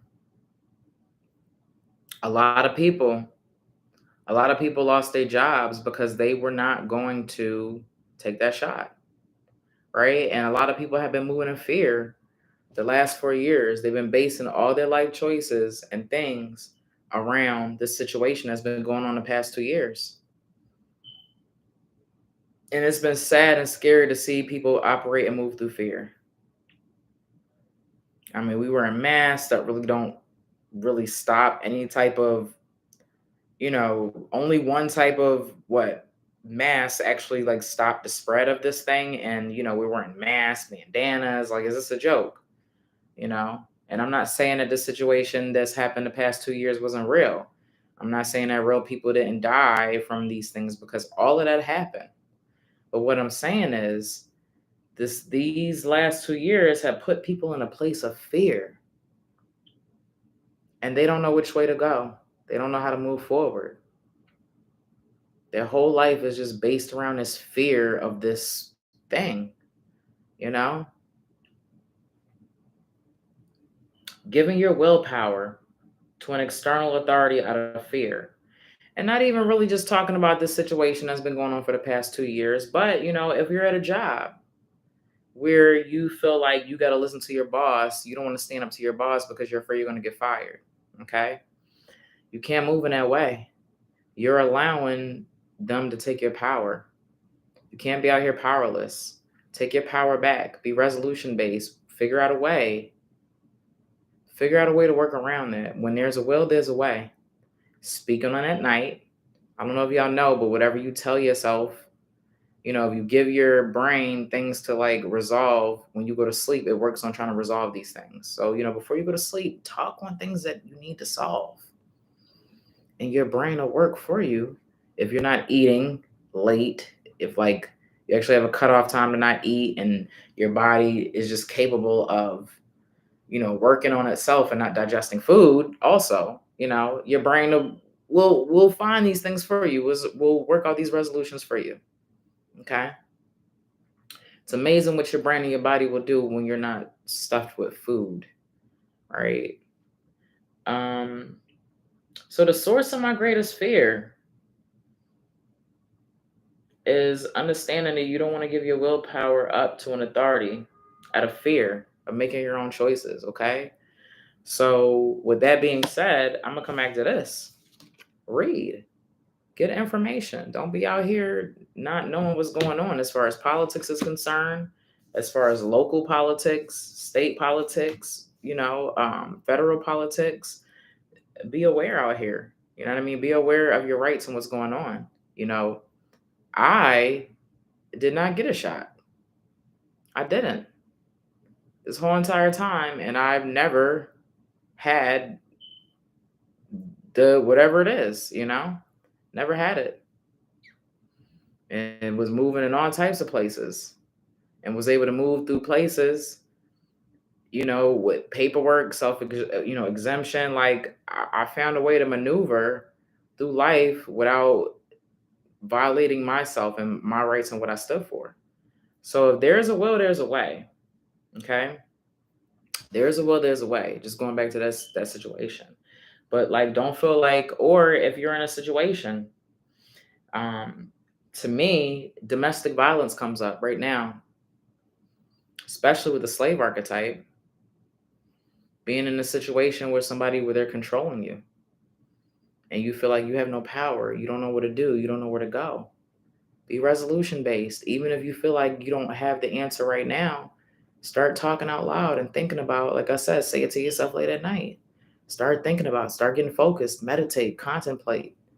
And once you get that thought in motion, it's inevitable. It's like a rolling ball, synchronicity. But you got to focus and you got to identify, right? So, if you're in a situation, if you're watching this on a replay now, and you're in a domestic violence situation, domestic abuse situation, right? There's a way out. There's a way out. There's a way out.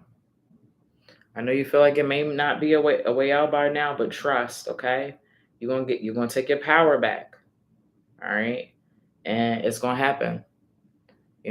I can't tell you how it's gonna happen specifically right here, right now, because I don't know who the message is for, but it's gonna happen. Be strategic. Be strategic in your moves. Have a goal, have a plan. Have a plan and reach out for real resources, right? In your community. Okay, this is real. This is not a joke. This is not a joke. Reach out for the tools and resources in your local community. If you've got to move, you've got to move. All right, there's going to be some things that you're going to have to do to get about that situation to get your power back. But it has to be done, and that's okay. That's okay. Cry, do whatever you need to do, but do it. All right, because I don't want anything to happen to you. I don't want anything to happen. All right, domestic violence is real out here. All right. So to my ladies that's in a domestic abuse situation, game plan. This is your confirmation. This is your confirmation. This is your confirmation for you to create a plan of escape.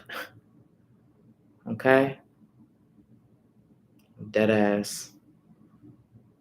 This is your confirmation for you to plan a strategic plan of escape to get somewhere where you can be protected, where this person cannot penetrate that environment to manipulate or to use you or hurt you. Okay? You can't do it by yourself right now, right? But these are the steps and tools to help you get your power back. Okay? That might be the new journey for some of you. For somebody that's watching this, that might be the journey. Getting away from domestic violence. And that's okay. That's okay. We've all been there. I've been there. I don't really want to get too deep into it, but that's how I know you're going to be okay. Okay? As long as you act, move through fear, you're going to be afraid. That fear is not going to go nowhere, sis. It's not going to go nowhere. You have to move through the fear. And if you have children, you need to be in survival mode for them kids and get them out of that environment. And they don't need to be seeing you getting your somebody putting their hands on you. Your children don't need to see that because it's going to be a repeating cycle. All right. So my heart, my prayers, my support goes out to whoever may be watching this now on the replay that is suffering from domestic violence. Okay. All right. So, the slave archetype, we got to make sure we're not giving up our power. We're not moving through fear. We're not making decisions because we're afraid. It's very important. Okay. The next archetype card, which is based off of our moon, is the child archetype. The child archetype, but this is the nature child. There's like different child archetypes. There's the wounded child. So this is the one for nature. And it says friendships with animals, communications with nature spirits. So the question is, what is the source of my greatest fear? Once again, it seems like you're afraid that you tapped all the way in, sis. You tapped all the way in, bro. You tapped in spiritually. Don't be afraid. I talk to trees. I love trees. I hug trees. I talk to plants. Those things are alive and they can hear you just because they can't communicate back the way we communicate back. They communicate back. Animals are telepathic. They can read your mind. They can understand. Right? Tap in. Don't be afraid to tap in. Don't be afraid to be tapped in. Okay?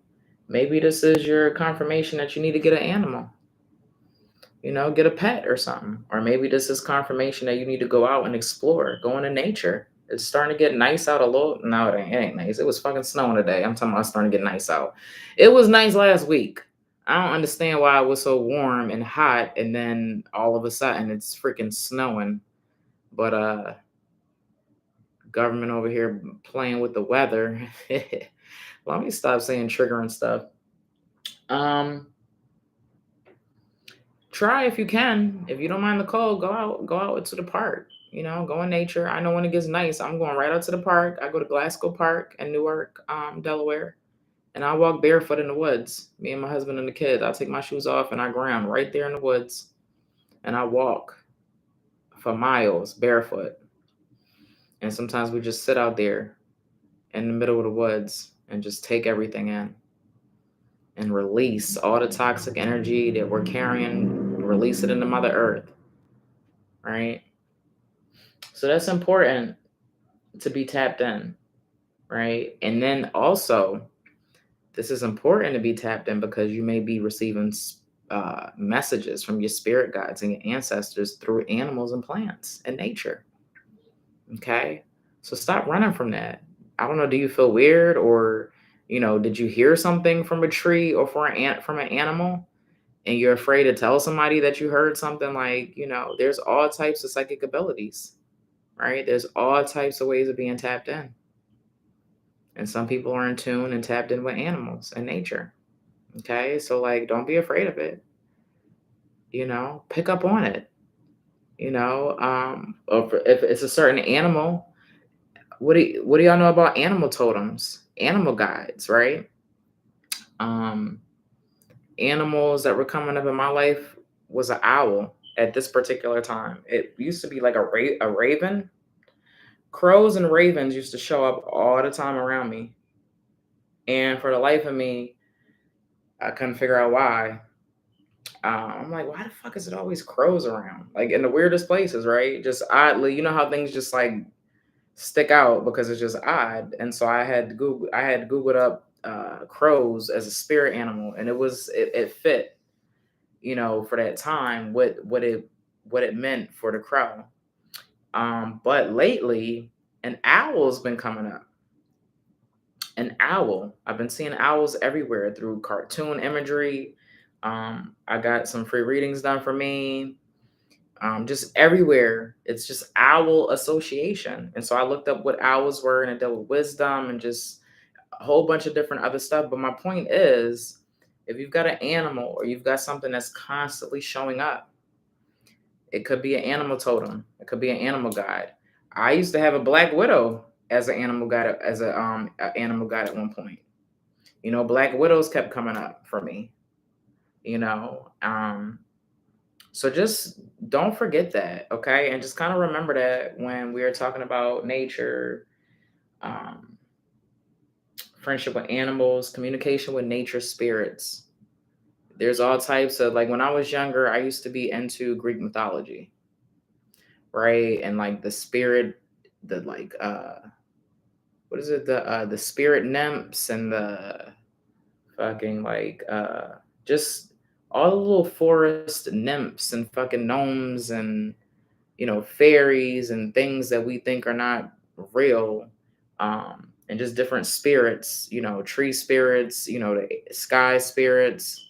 um the Native Americans knew that everything had spirits with it and that you can communicate with them. So like I said, if you want to talk to that tree, go talk to that tree. This is why I ain't got no friends now, right? Go talk to that tree. Go hug that tree. Get that energy. Sit down, talk to the tree, ask it how it's doing. Thank the tree for providing, for cleaning the air for us to breathe. Like, hey, talk to your plants, touch your plants. How many of you have plants and you don't talk to them or touch them? If you don't talk or touch to your plants, do it for a week and observe what happens when you talk and touch your plants, right? Do it for a week and just see what happens. Okay. So the shadow attribute of the child nature is tendency to abuse animals, people, and the environment. Okay, so we don't want to be out here doing that. That's for sure. It's a strong place in hell for people that abuse animals and children and women too.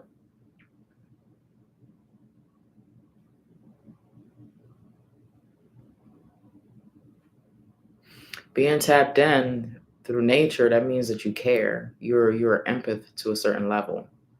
And remember, the question of the session is, what is the source of my greatest fear? So I'm feeling like, maybe you're scared to stand up for whatever causes you're meant to that deal with advocacy for the environment, for animals, nature.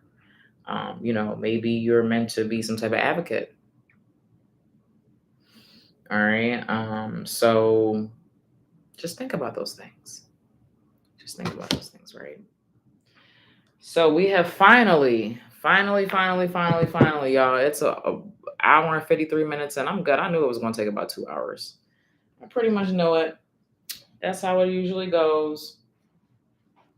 Let me get this book. So the last two cards are chakra cards, right? And these have a story. That's why I saved them for last. Okay.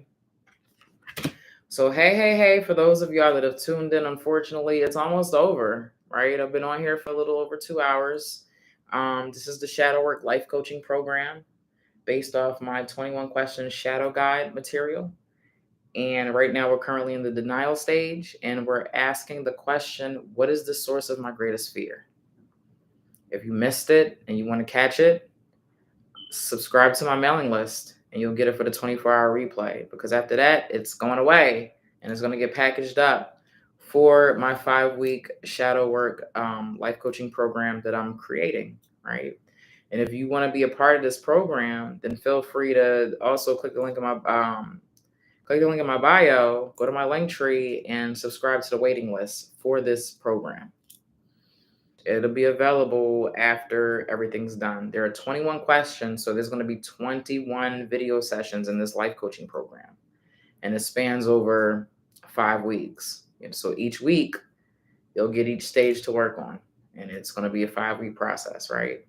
You'll get the journal for free, and there'll be other resources and materials provided. The archetype stuff, the chart of origin. So any of my shadow work material is going to be attached to that 5-week program. Okay. All right. All right. All right. All right. All right. So we have the heart chakra. I pulled a card for the heart chakra, and I pulled a card for the crown chakra. Okay. So remember, the question for the session is, what is the source of my greatest fear? And we've already been talking about how our heart wasn't open, and we're not operating in love because our heart is not open. Our heart is closed. Okay. So that was already identified in my essential oils card earlier like an hour ago, right into the session. Okay. And so it comes back up in chakra form. So now we know that we really need to balance our heart chakra because it's here. And it shows up as grief. It shows up as grief in our heart chakra. So let's read what this is about. Penelope and Pickle. Told you it's a story for these. That's why I left this for last. Grief is love without a place to go. That is interesting, right? Grief is love without a place to go. The legend. Penelope meets Pickle, the puppy, when she is at college. They go through everything together. When the day comes much later for Mother Earth to call Pickle home, he dies in Penelope's arms. Her friends are hard on her, suggesting that she should just get over her pet's death. Anybody gonna tell me get over radio death? My dog, shit, radio death. I don't know what I'm gonna do, y'all. Penelope knows she loved Pickle deeply and is simply in grief. Loving Pickle was worth every moment of sadness. When she is ready, she will love again. Inspiration. Penelope and Pickle remind us that what we reveal, we can heal.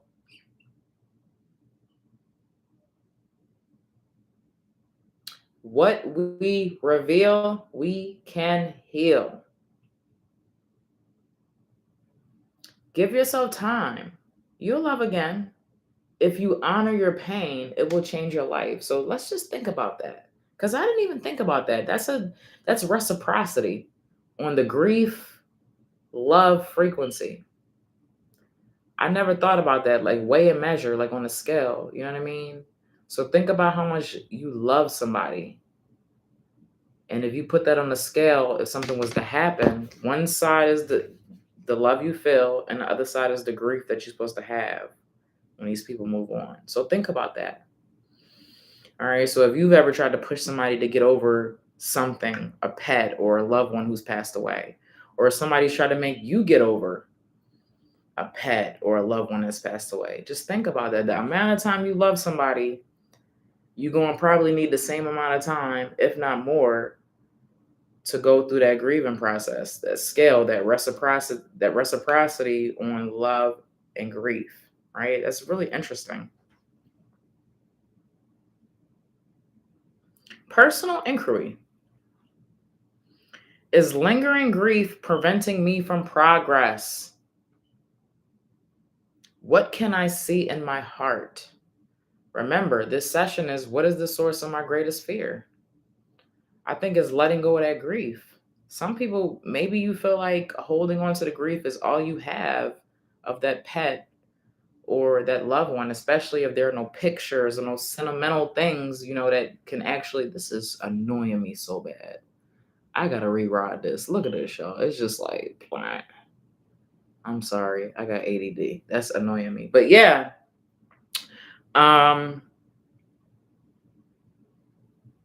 You're afraid that if you release that grief, you're going to release that person, that you're going to forget that person. You're going to forget that pet, that loved one. And that's not the truth. And do you think that that person, do you think that that pet wants you to be suffering and miserable? Think about that. Especially dogs. Dogs love when you're happy. When has your dog ever been happy that you've been angry? Dogs react off of our energy. They're vibrational beings. When has a dog ever was happy because you're mad? You know what I mean? When you're happy, the dog's happy. When you're sad, the dog's sad. You feel me?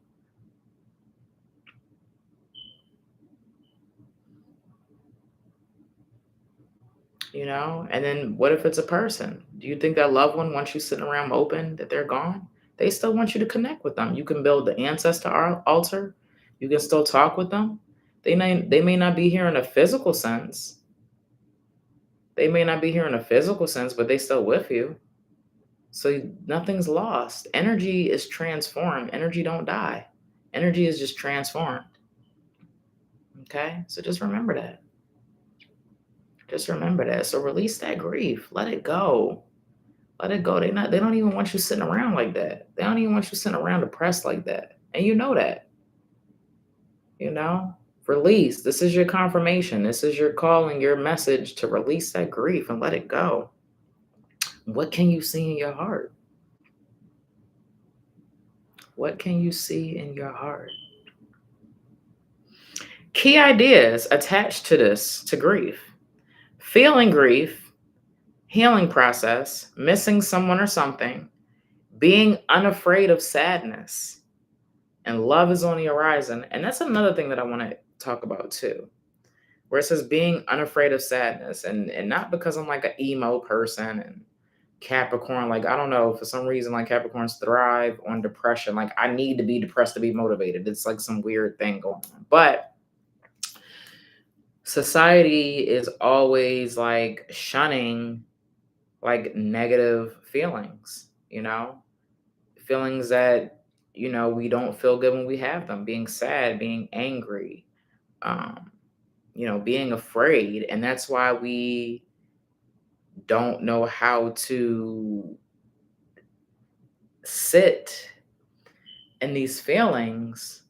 And that's why we don't know how to express those feelings, because they're like shunned upon in our society. Like, everybody ain't happy all the time.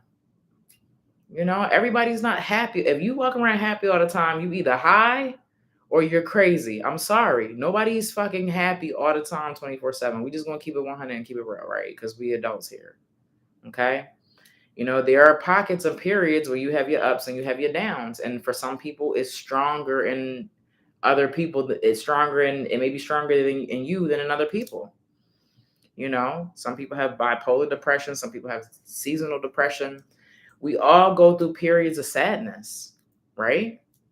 We all go through periods of sadness. It's necessary.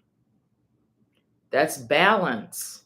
It's necessary. Respect those emotions, respect those feelings, use them as tools. Why am I sad? What can I do to change this? What am I sad about?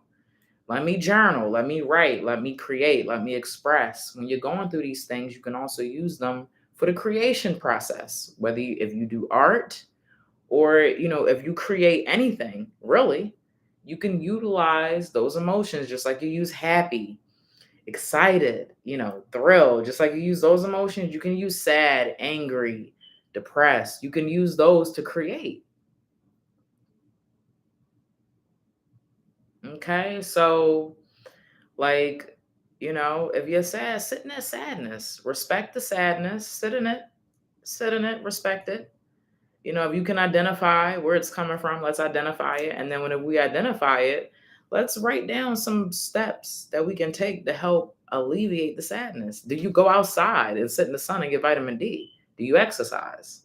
You know what I mean? We know that exercising helps with depression, So there are things to kind of help combat when you go through these periods of sadness or depression.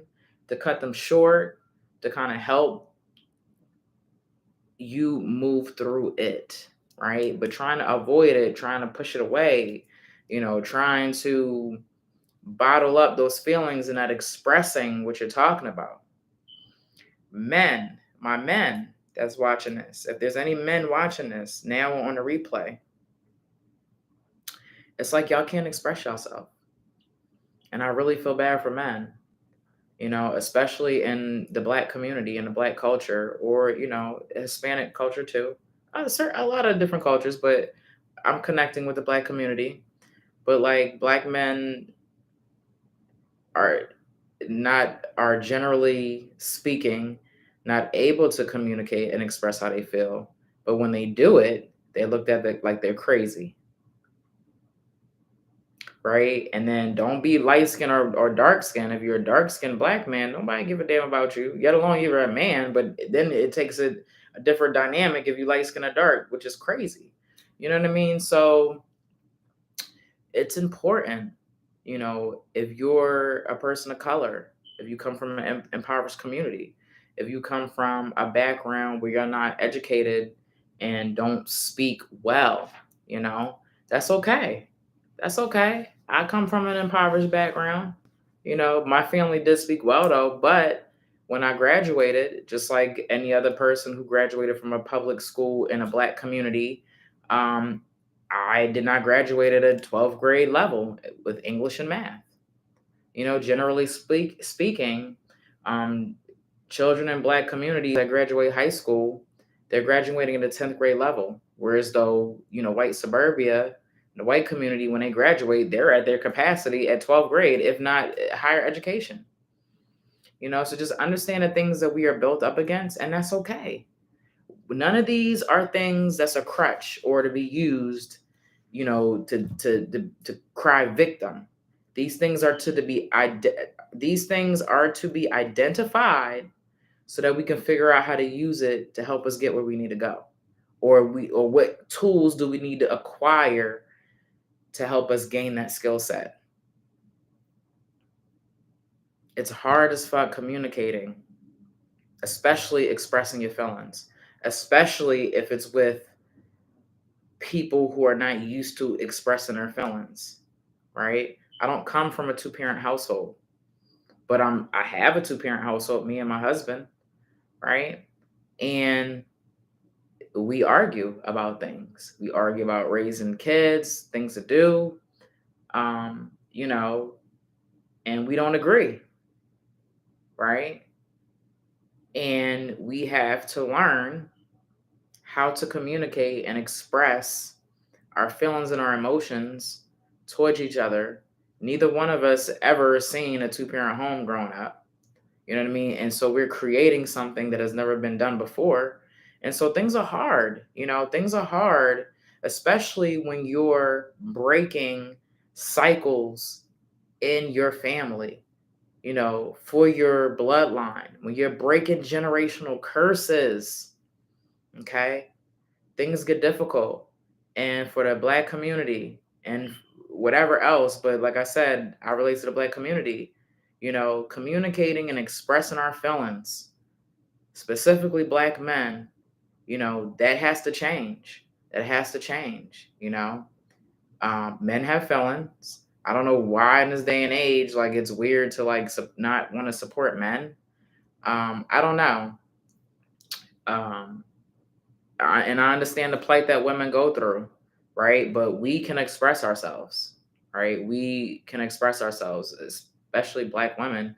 We can express ourselves a little bit more than, our Black men can, So continue to grow. Understand that there's ups and downs. Understand that you're not going to be happy every day. Understand that you're not going to be sad every day. Understand that there are periods and pockets of depression, sadness, anger, resentment that you may go through.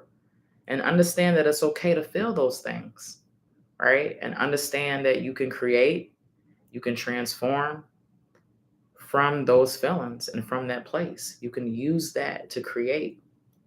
Okay, so understand all of those things. It's okay to feel all of those things. They were created to be felt. If you shouldn't fit, if they weren't meant to be felt, they would not be in existence, right?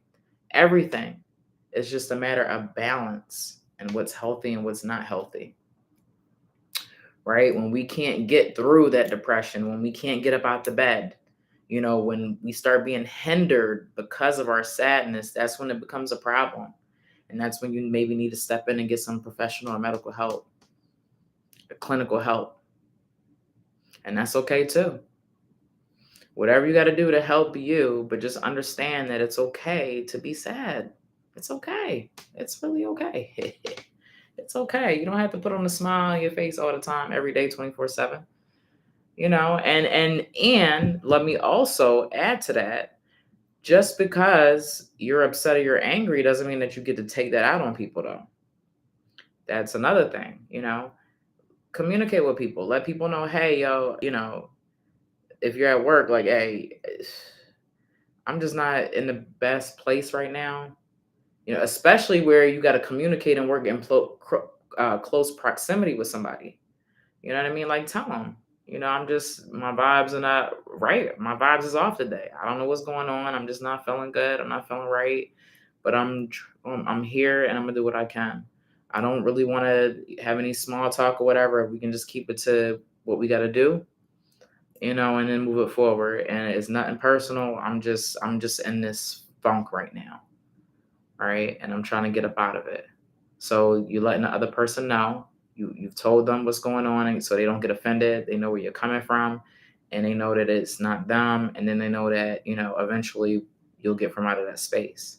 So just communicate those things with people, and don't take people for granted, and don't use your anger or your depression to bully people or be mean to people.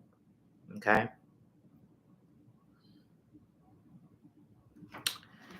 Oh, we ain't even finished. Good God. Keywords: love, commitment, and vulnerability. Vulnerability. I love vulnerability. It's very sexy, especially on men. When you can be vulnerable and show a side of yourself to somebody, expose that part of yourself. It's a beautiful thing. Meditation. Close your eyes and allow cleansing white light to wash over you. Invite someone you miss into the light. Feel the happiness this moment provides.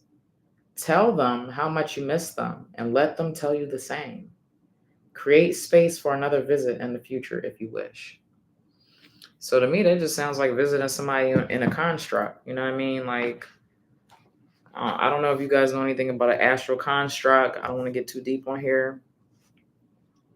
Oh, I am not finished. I thought I was done, y'all, after this chakra card. I almost missed these tarot cards.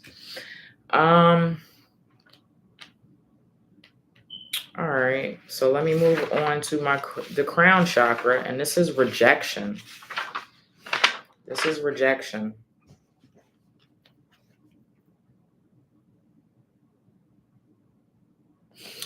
All right. The ivory tower. They won't use me. The legend.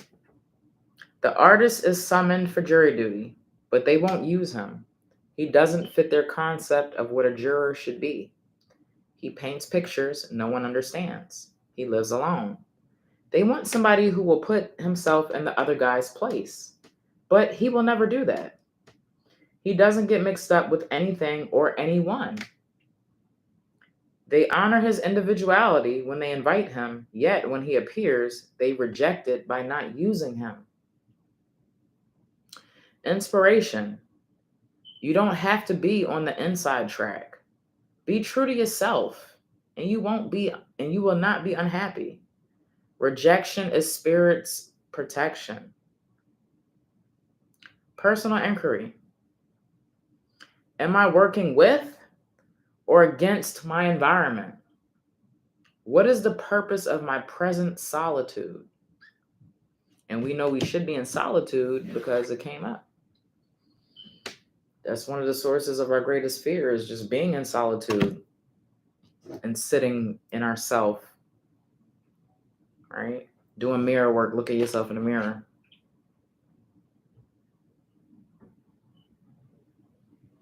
Key ideas: other people's approvals, unsupportive environment, working alone, arrival of a teacher.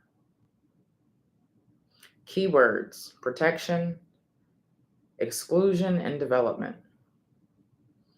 All right, what is the source of my greatest fear? Rejection.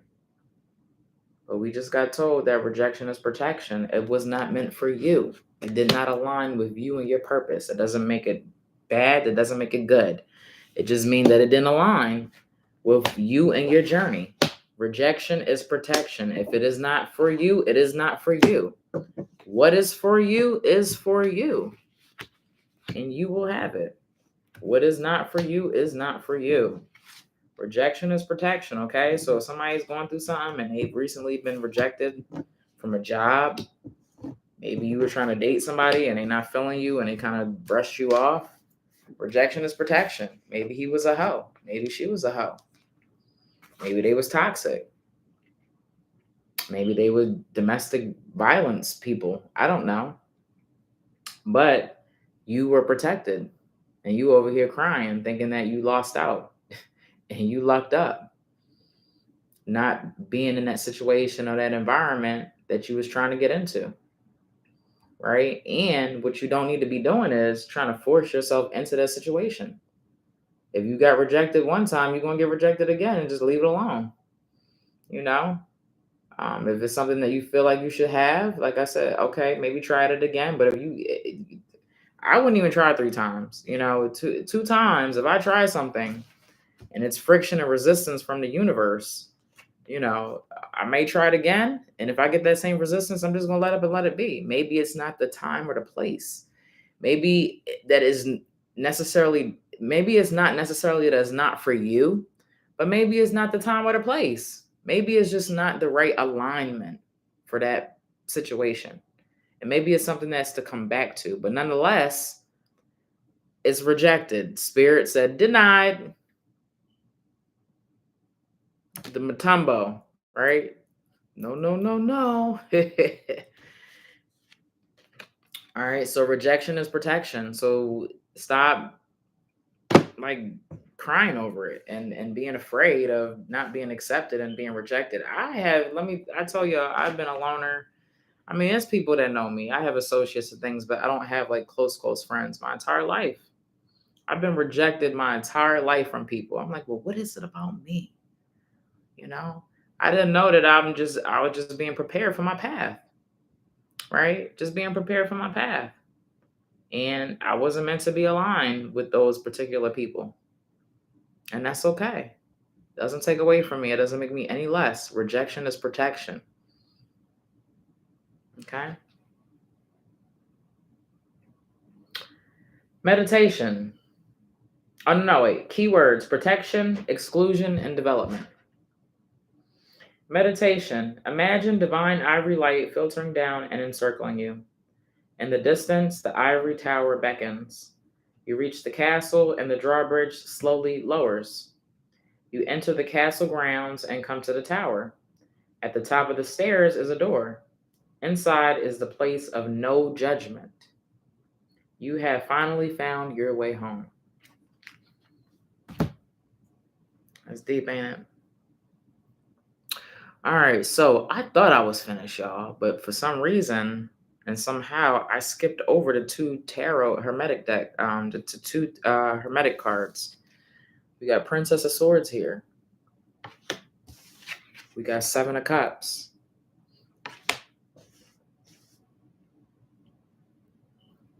Princess of the Rushing Winds. So, Swords deal with travel, business, communication. Princess deals with new things. She's got a big ass sword in her hand. First of all, Medusa's on this card. So I just need y'all to understand the level of energy that we need to come with. right? She's got a sword in this card. She's topless, this woman. Um, she's not taking no shit. Medusa's on here, the Princess of Swords. The card is called Princess of the Rushing Wind. It's like, you need to move through. You need to come through, own this new journey, this new beginning that's, here, accept it, and move forward. And be focused and be specific in your actions, your intent, and everything that's aligning with your purpose, okay? And effective communication, how you talk about your situation. No negative talking, positive, right? We're not using negatives. We're using all positives when we talk about our situation, okay? So what is the source of my greatest fear? I would say, based on this card, again, communication keeps coming up, new journey keeps coming up. I would say expressing yourself in a manner where people are made to respect you, standing up for yourself, being your own advocate. It seems like is the source of your greatest fear. Once again, does that go back to this card, the star card, where you're just shining so bright and everybody's intimidated? Is that why you don't come through the way you should come when it comes to communicating and talking to people? All right, making sure everything is all aligned for you. Right? Come through, come correct. Express yourself, articulate yourself in a manner. You're gonna have to learn how to do these things if you don't already, right? These are maybe some new skills that you're gonna have to pick up. New set of vocabulary. I'm a manager for a security operations center, and I'm responsible for the database that controls the badges, the equipment of all the buildings across the country. I'm not an IT person. I have what? I love technology, but I didn't go to school for IT, right? I went to school for like helping people, right? And processes and procedures and trainings. Like this career that I'm in opened up so many new things and a new language. I have to learn IT language. You know what I mean? I have to learn different terminologies. So, that comes with the territory, right? So in new environments, there may be a new language, a new set of vocabulary that you may have to learn in order to communicate effectively with the people around you. Don't be afraid. Don't be afraid that you don't have the skill set that they have. I tell them all the time, hey, look, I have no idea what I'm doing, but if you explain it to me, I'm gonna write it down, and then I'll never have to bother you again because I wrote it down. All right. So as long as you know how to write and can take notes, right, and just store this information somewhere, I put it in my Microsoft OneNote. You're good to go. Remember, where's that card out? I need you to remember because I think you forgot. I released the need to know all the answers. You ain't got all the answers, Sway, and that's okay. The answers are going to be provided to you, right? They will be. Okay.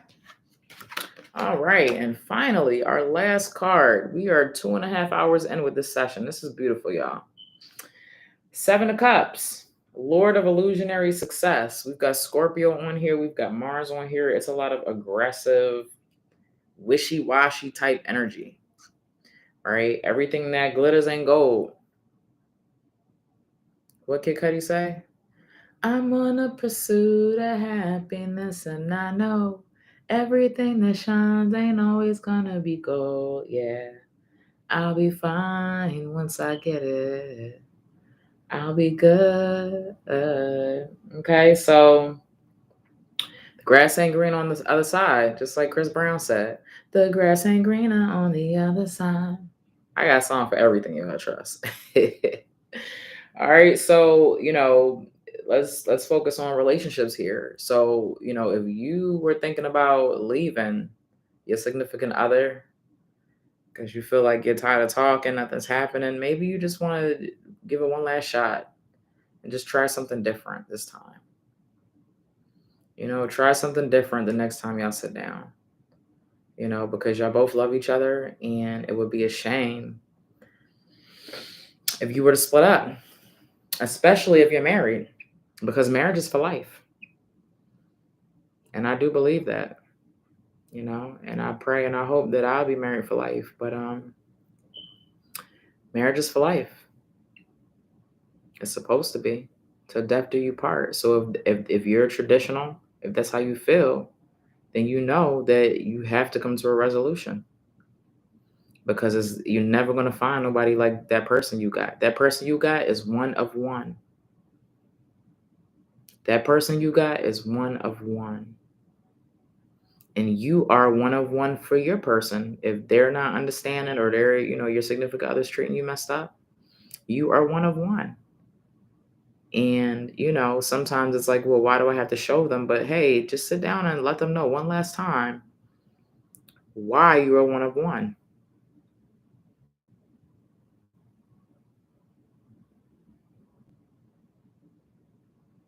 And revisit boundaries, revisit pet peeves, revisit action plan. What can I do? Revisit being accountable.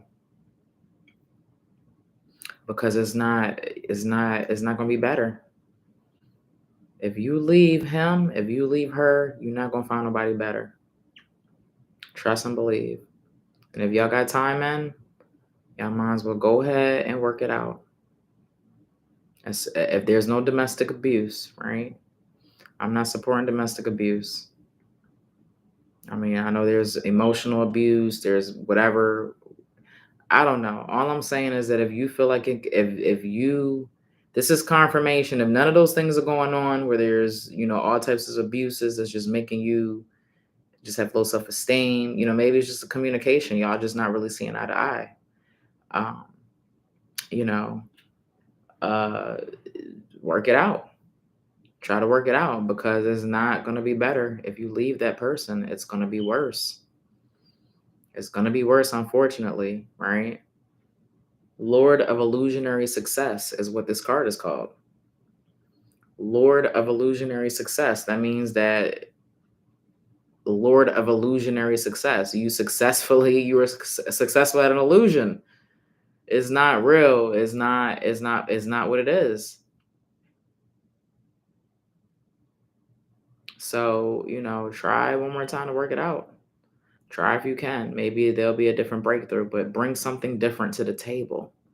Don't go in the same way you've been going in. If you're going in guns a-blazing, yelling, fighting, of course, you're not going to get anything accomplished. You're not going to communicate effectively if you're yelling at each other, cussing at each other, degrading each other, talking over each other, not letting each other speak. Those things are not going to breed successful communicative relationship. Okay. As far as jobs are concerned, don't be in a rush to leave your job so quick. I'm not going to say don't leave, but I'm going to say make sure you do your homework, your due diligence. What we had here, we had read up, research before you just step out and just quit your job and don't have no other way to provide any other income to your household. And if you want to quit because of your boss, then you need to figure out how to resolve the issue. Maybe you got to go over their head. It happens, right? But don't just quit. They always say that people don't quit their jobs, they quit their bosses. That's why I try to be the best boss I can be. Right? I don't ever want nobody to feel like that they need to quit because of me and what I'm doing. And sometimes it happens where we have to shock our supervisors and our managers and maybe report them to HR. Maybe they're not even aware of what's going on. Maybe because nobody's ever told them. Maybe you're the chosen one to tell them to go through this process to show this person that they're a piece of crap right now and they're not treating people right. Okay, so there may be some obstacles and challenges, but I feel like it'll be better than you leaving, because you're not going to have the same benefits. You've got a good job. Don't let nobody run you from your money. Don't let nobody run you from making your money. Please don't. All right, so we talked about relationships. We talked about job as far as the grass and green on the other side. hanging out with people that you don't even really hang out with. Once again, we had the card earlier about seeking solitude. You don't even really rock with these people like that, and you trying to like force your way into hanging with this group of people that really don't even like you. Rejection is protection. Rejection is protection. And I'm sorry I'm being so blunt, but you need to see it for what it is. Everybody's not going to like you, and stop trying to force people to like you. They don't like you. Oh, well, it's their loss. And if you're looking at it as if it's their loss, then you shouldn't be upset. It's their loss. It's not your loss. They're corny. They're weirdos. You know what I mean? Like, it is what it is. Don't be out here trying to move and do things that's not you because you're trying to fit in with other people. It's not even worth it. You're not being true to yourself. You're not being self-aware. You're not acting in knowledge of self. Okay? Don't be out here following behind people. They wouldn't do what you do. Trust and believe. And they would tell you that they wouldn't do it. So why are you following behind people that wouldn't even do what you do?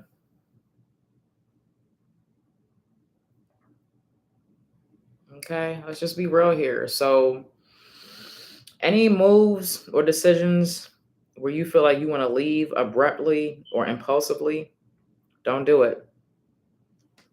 Okay? Any moves that you feel like you need to make impulsively, wait, breathe. Breathe. Do not act. Breathe. Do not do it. Wait. The grass is not greener on the other side.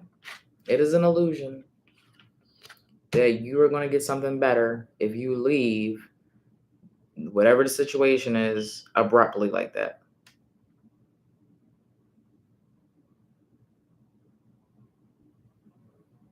Okay? It's not going to be better. And what's going to happen is because you did not practice being grateful for what you had in life, you're going to lose. You're going to lose the person, the job, whatever it is that you left for. You're not going to have an opportunity to get it back. That's why it's key and it's important for you not to abruptly leave. Like, do your research, explore, talk to people, go higher up. But don't just walk out of there because you feel like there's challenges and obstacles. Be resolution based in the situation because the situation is resolvable. The situation is resolvable. The situation can be rectified. It can be turned around, right? But you have to put some work in. Do you want to put the work in? That's on you. If you don't want to put the work in, then just leave and it's going to be worse. So just go ahead and put that work in, and so that the situation will be better or rectified and you can stay and be happy because you're ultimately happy where you're at. You're just really disgruntled. Whether it be your relationship, whether it be your job, career, you're not necessarily like fucking distraught. You're just a little disgruntled, right? And with that being said, we know that things can change, right? Remember, you're a powerful person. I have the power to change any environment that I'm in. If I'm in an environment, that environment is going to shift, right? That environment's going to shift by my actions. It's a ripple effect. So things happen and it's inevitable. They have no choice, right? But you have to put the action in. Don't leave. Let's put that effort in and see what we can do as a result of us sticking by it. That also helps create skill set. It wires your brain. When you're resolution based and you look for resolution as opposed to just fucking running away from things, not completing things, abandoning things, you're rewiring your brain when you look to resolve and you take on challenges and you resolve them and you complete each step and process until the situation is resolved or completed or whatever. Okay, so you're rewiring your brain. All right. So what is the source of my greatest fear? The source of your greatest fear, as far as the Seven of Cups is concerned, is thinking that you're missing out on something. You're not missing out on nothing. You're not missing out on nothing. Fix what you got going on. Be grateful for what you have. And if it's a person in your life, you're mad because you're arguing or whatever. Think about a time in your life where you may not be able to hear that person argue or them get on your nerves. You're gonna be missing. You're gonna come to a point where you're gonna miss that person if something was to happen to them. Don't take that person for granted now, and then something happened, and you're sitting here grieving and crying and missing even the arguments that you very much hated and didn't want to work through and work on. You know what I'm saying? So let's just be grateful. Let's be grateful. All right, the grass ain't green on the other side. All right, so this concludes the session. The denial stage, question 3. What is the source of my greatest fear? We just spent 2 hours and 35 minutes. Very detailed. It's a lot to unpack here. It's a lot to unpack. Okay? It's a lot to unpack. I got one more week of school. One more week of the semester, y'all. When the semester ends, I plan to try to go live as often as I can to get through these videos, because I'm not going to get nowhere only doing one session a week. Okay, so I plan to be more active once the semester is over next week. I got one more paper. I got a final paper to write. I got I got 4 discussions left and a final paper. I don't even know how I made it this semester, y'all. It was rough. It was rough. So that's what I plan to do. I want to get this wrapped up. Shadow work is important. Shadow work is important.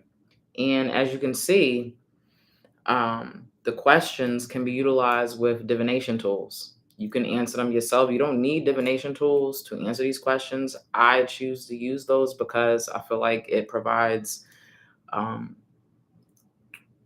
more of a framework and a blueprint to kind of build from.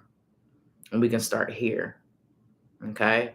Of course, like I said, this is for the collective consciousness. This is not generalized. This is not personalized. If you want a personalized one-on-one reading, hit me up. DM me, hit me up. $168 an hour for a life coaching session. On Thursdays, it's $68 an hour. Okay. We can get into life coaching, and we can tap into any other areas in your life where you need some guidance and some support and some confirmation and a different perspective. Okay. All right. So I'll keep you posted. If you don't see anything, know that I definitely will be live next Saturday. All right. If I say I'm going live at 11:11, I'm going to try to go live at 11:11 on Saturday. If I've got to just turn the damn camera on, even if I'm not set up, I'm going to make sure that I try to get here on the time that I say I am. So apologize for that, y'all. I'm trying to be consistent and just step up with everything. Make sure you follow. Make sure you follow me so you get notifications for when I go live. Make sure you follow. Click the link in my bio. If you like this, the first session is still available. That's the introduction video so that you can see it. If you liked this, go to my profile and check out the first session. Who am I? That was the very first question of this program, was who am I? And that got really deep. Okay. All right. So I want you guys to have a really good Sunday. Reflect on this information. Don't judge. And I want y'all to implement some mirror work. Mirror work, talking to yourself in a mirror about the good things and the bad things that you like about yourself. I need you to start speaking affirmations to yourself in the mirror. Okay, the mirror needs to be your best friend until I see you again next Saturday. Okay. You should have a pen and paper, a pen and a notepad, or a pen and journal dedicated to these sessions if you did not purchase my shadow work journal. I do have a shadow work journal so that you can fill it out and go along. And it comes with a free workshop, the first workshop that I did for 21 questions. All right, it goes through each question, and that was recorded live on Instagram. So I'm tired. It is 3:30 in the morning. I really appreciate everybody that watched this now. I appreciate the people that popped in and out just to kind of see what was going on. And I'm going to appreciate those of you that watched this on the 24-hour replay. Okay. So I'm going to get this packaged up and get it to my mailing list. If you want to see it, please subscribe to my mailing list. Okay. This is not going to be available after I'm recording this. I might leave it up. It's 3:30 now. I might leave it up for like 2 or 3 hours. But after that, it's coming down. Okay. And it's going to be paid content. I get back to my community. So anything that I create, any services that I provide, I make sure that I provide it for free first. Okay. Because that's what I do. All right. So with that being said, I'm out and I'll see you at the next session. Let me tell you real quick. The next question will be, because I didn't even bring that up. I'm sorry, YouTube. I gotta go on my computer to see what the next question will be. And this will be the last question to this shadow work, this stage. This will be the last question to the denial stage, and we'll be able to move forward with the next stage. So the last and final question of, how come I can't see anything? What is going on with my damn laptop?